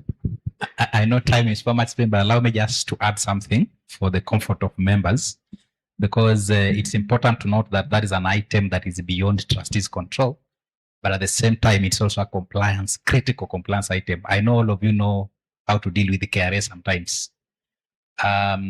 So that is to mean that trustees went ahead to inquire from KRA what they should do. Not only trustees from GDC, but trustees across the industry. KRA, to some responded, to some they did not respond. To the ones that they responded, they said, proceed and pay as we plan to appeal. Okay? But when finally we went to file the tax, we realized that they had deactivated on their portal. So they are saying pay, you give them money, but if you go to now check whether it has been acknowledged, they are not allowing you to do that. So chances are that going forward, you may not see that tax appearing on the accounts until there is proper communication and maybe the alignment from KRA in terms of how it's going to be treated, and that informs the difference. Thank you. That is a vivid explanation. We have hundreds of questions. We encourage you to send these questions. Some of them has been responded digitally. Some on the procedures, I think they will be responded. Others are asking personal questions. I hope we will address them. Okay. Others want details into the numbers. We cannot do it in the AGM, but of course, feel free to contact the trustees, the fund manager, the administrator for the breakdown. Someone wanted to know where we invested in particular, but of course, this is a formal standard to ensure that we also keep time. But all in all, we still have one last event to do. It is coming in 2 ways. A vote of thanks from Michael Sembele, a closing prayer from a Muslim brother. Do we have a Muslim brother with us? Vote of thanks Yeah, before you come, Michael, one thing that we have to recognize is that a few weeks ago, we conducted specialized member engagement, particularly targeting staff from 49 years to 60. And out of that, we managed to meet our seniors, the senior citizens in this scheme. Remember, age comes with wisdom, and some of the things that we got to learn as a scheme is when we specialize people in categories of age, we get specialized attention to matters that at times are overlooked. We are coming down to 40 to 49. We will still come down to 30s to 40. We will still come down to the Gen Zs. So we are not leaving anyone out. And remember, when we have these engagements, even if you are not 50, but you have time, it is our scheme, you are invited. So don't lock yourself out. Even if I'm 29 years, I can come and listen to what happens when I'm approaching retirement. But thanks so much. Kudos to our senior members who are here. Victor Denge, thanks so much for coming, sir. Levi Shako, Lumire. All the time they confuse me for you, Lumire and Lomeri. We are going to have a section of our members to come and maybe have a gift just as a representative for the photos, and so that you reach your colleagues. We will have hard copies. We will also give this to our service providers. We'll give to the regulator. We'll give to the auditor. The copies are not for everyone. You'll bear with us. We reduced what we print so that we cut on the cost, but we circulate online. It is already with the code that you have and also from our website. Alongside that, we recognize each and every member who has taken time to attend our member engagement, to attend our AGM, because this is the fountain of nourishment. When you come, you get to engage, to ask questions. So this forum may not be enough, but we encourage you to engage us online. This conversation be kept online and in other fora. Trustee Chris, maybe we, just for the interest so that we have a representation, we can have ladies and gentlemen to come. Yes, sure. But we can have, I mentioned Lumire's name. Madam Esther Nyambura to represent the ladies. Prof. Monique Njo. Oh yeah. Joe one. Na Gideon represent North Rift. Victor, I mentioned your name. Come. Yeah. You know, when you see the white, whatever, hiyo sio nini, hiyo inaitwa wisdom highlights. That's wisdom trying to penetrate and come to the society. Ladies and gentlemen, we have hard copies of our, you will hold them for the photo. Hi, Eric. Eric, our brother Eric, come. Eric, come take a photo. Yes, yes, for you. Give a copy to Eric. No, the ladies who are here, come. Nelly, come. Waidera and Joe. Who else in the middle row? Who's in the middle row? Sharon, Joe.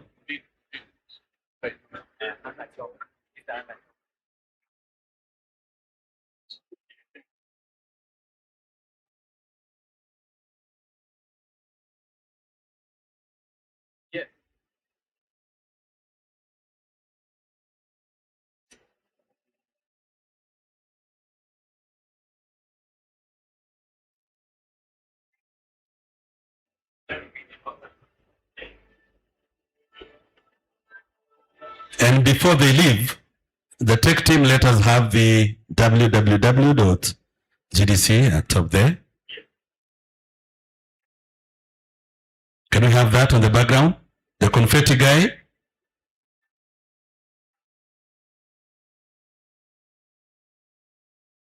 Cheers. Haya.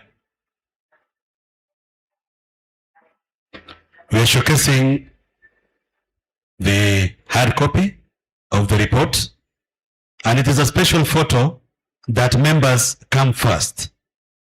The information is meant for the members. And when member has that and shares with the rest, we know the message will be home. Let us have the background of www.GDCSRBS.co.ke on the background technical team.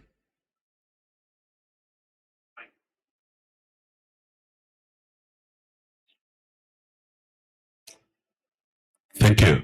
Before you leave, remain standing. I'll ask the service providers to join. Gift took our RBA representative, our auditor, and after they join, the confetti guy.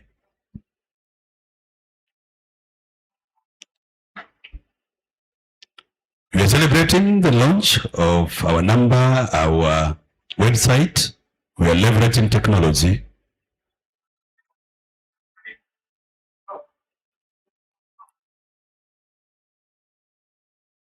Perfect. Perfect. Good. Let's celebrate together. Let's celebrate together and clap. Thank you. Thank you so much. Thank you. Amazing. Amazing. Thank you so much, ladies and gentlemen. Thank you. Thank you. Levi Shako.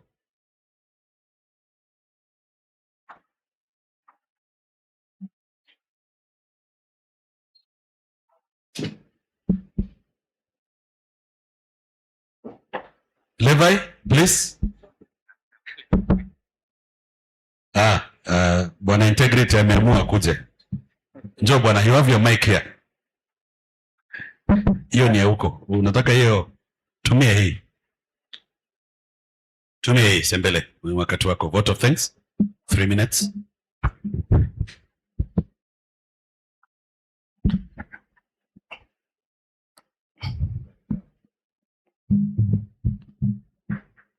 Good afternoon. Thank you, Trustee Paul. Before I keep the vote of thanks, Paul, kindly allow me to make an announcement related to this, that we have formed the WhatsApp forum for members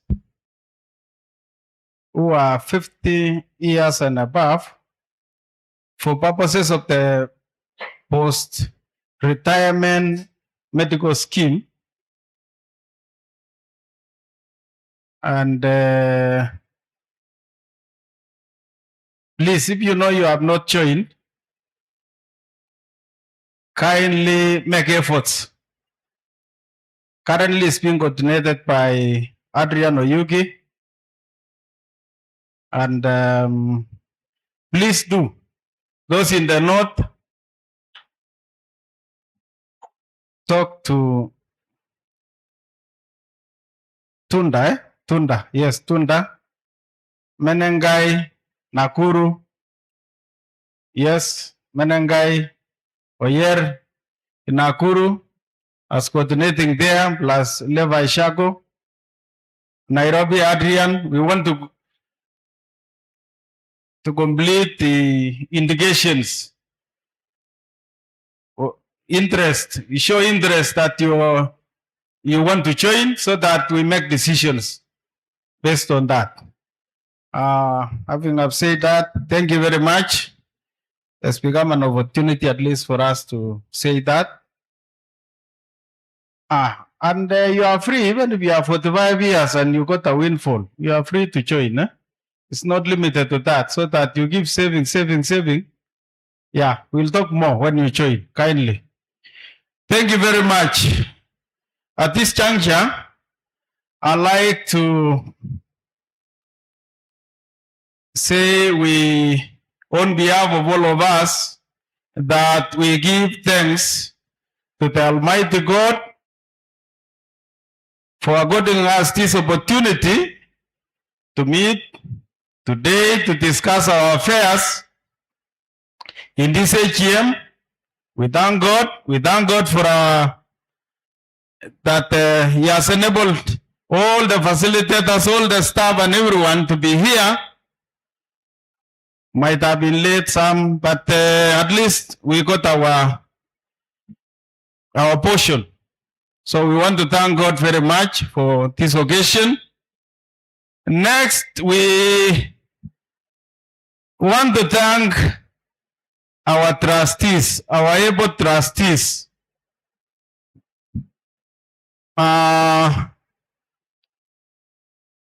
Is this year, you see, there were a few questions. Yeah, there were a few questions. Reason, the manner in which you have run the scheme in a fairly transparent manner.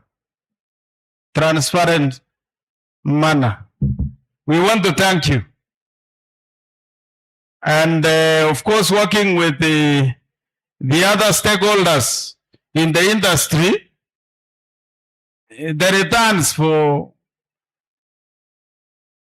the just concluded year were good. And we are hoping that that will continue. Yes. I don't think, will there be any? No, I don't think there will be any who will have exceeded retired, so to say. So that's why I'm saying we are a bit prophetic. And being young, you are doing a good job. You are doing a good job. To all our stakeholders, the fund manager, the administrators, RBA, which other team is? Yes? The custodian, yes. COP. Yes? Oh, yes. The auditor. Suddenly, we are very grateful. They are telling us of very good stories that you dedicate your time for our scheme. We don't take it for granted. You have very many other schemes you are running here and there. Even the RBA people. We are looking forward in the near future. GDC, this scheme, retirement benefits, becomes a case for making laws for regulation. A case study. GDC. You refer them to GDC retirement benefits scheme. And we will reach there. GDC is registering a lot of funds in the country and in Africa. So our scheme also will register. We have faith in these young people that they will do something good. So you people, we are very grateful. Continue serving us that way.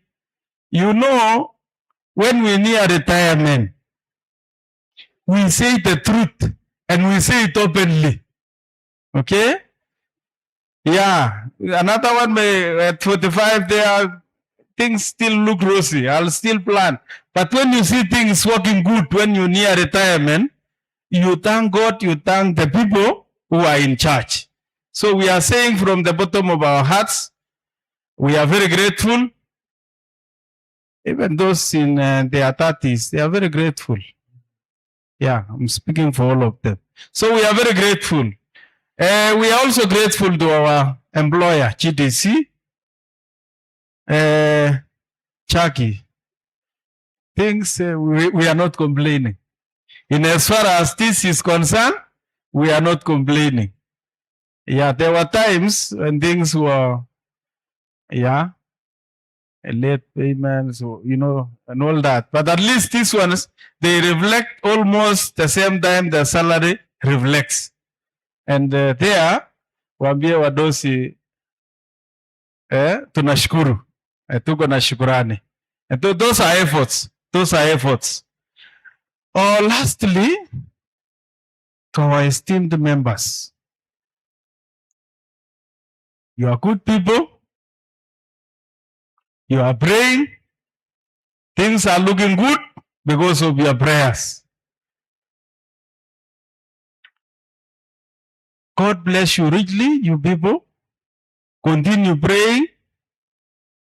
And even when as other people exceed, please, and you take over from them. The question we were discussing in the post-retirement medical scheme was, well, how much should we trust the young people when we exceed to manage this scheme? We should be represented. And I think even as you make the regulations, consider that part. Having one retiree at a time in a scheme. Yeah. Before we become senile somewhere along the road, we consider maybe put an age of maybe 70, 74. Then beyond there, we just continue enjoying. Thank you very much. I want to say to the GDC staff, God bless you richly. Let's live to the ideals of the scheme and also the ideals of the company. Professionalism, integrity, yes, and honest, teamwork. Yeah, we expanded to those ones. Let's live to the ideals of the company so that every time kuna kitu inaenda kwa retirement, we always manage from the source, productivity, up to the retirement stage. Thank you very much, Pana Administrator Lomeri. Thank you very much. Thank you, Bwana Integrity. Makofi tena bwana. I believe that is the shortest speech Sembele has given in his life. He has a lot of wisdom. I believe we are all laughing, and it is an indicator that all that starts well has ended well. It is 30 minutes past 2 p.m. East African time. We are going to close with a word of prayer from Mchungaji Ndugu Robinson Choi. And before that, we are serving lunch at the diners. There is a card, a voucher that has been given. Thank you so much, each and every one of you, for joining us. It has been GDCSRBS 15th AGM. My name is Paul Lumeri, assisted by Trustee Ngolo. Thank you all trustees. Thank you former trustees who are here. Ndugu Lambert, we are not saying we didn't see you. Thanks so much for making time and coming over. Thank you so much. Annual Financial Services. Thank you so much. Our Auditor Bonakabiru, thanks so much. Jan Africa. Thank you so much, the custodian. Thank you so much, RBA. Thank you so much, Amos Mugusu, our today's sign language interpreter. We say thank you so much. Merci beaucoup. Kongo missing. Saranyawo. Kwaheri ya kuonana.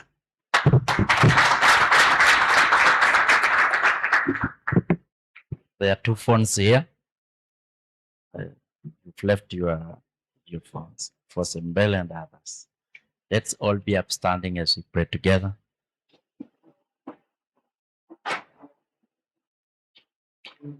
Let us pray. Everlasting Father, thank you for granting us this opportunity today to gather and to hear from very many speakers who have spoken here. Thank you for the plans that we have for our retirement benefits. Lord, we continue to pray for our trustees and even everybody that manages our funds, that God, you give them the wisdom and you give them the guidance. Lord, we pray for each one of us, that God, you will give us long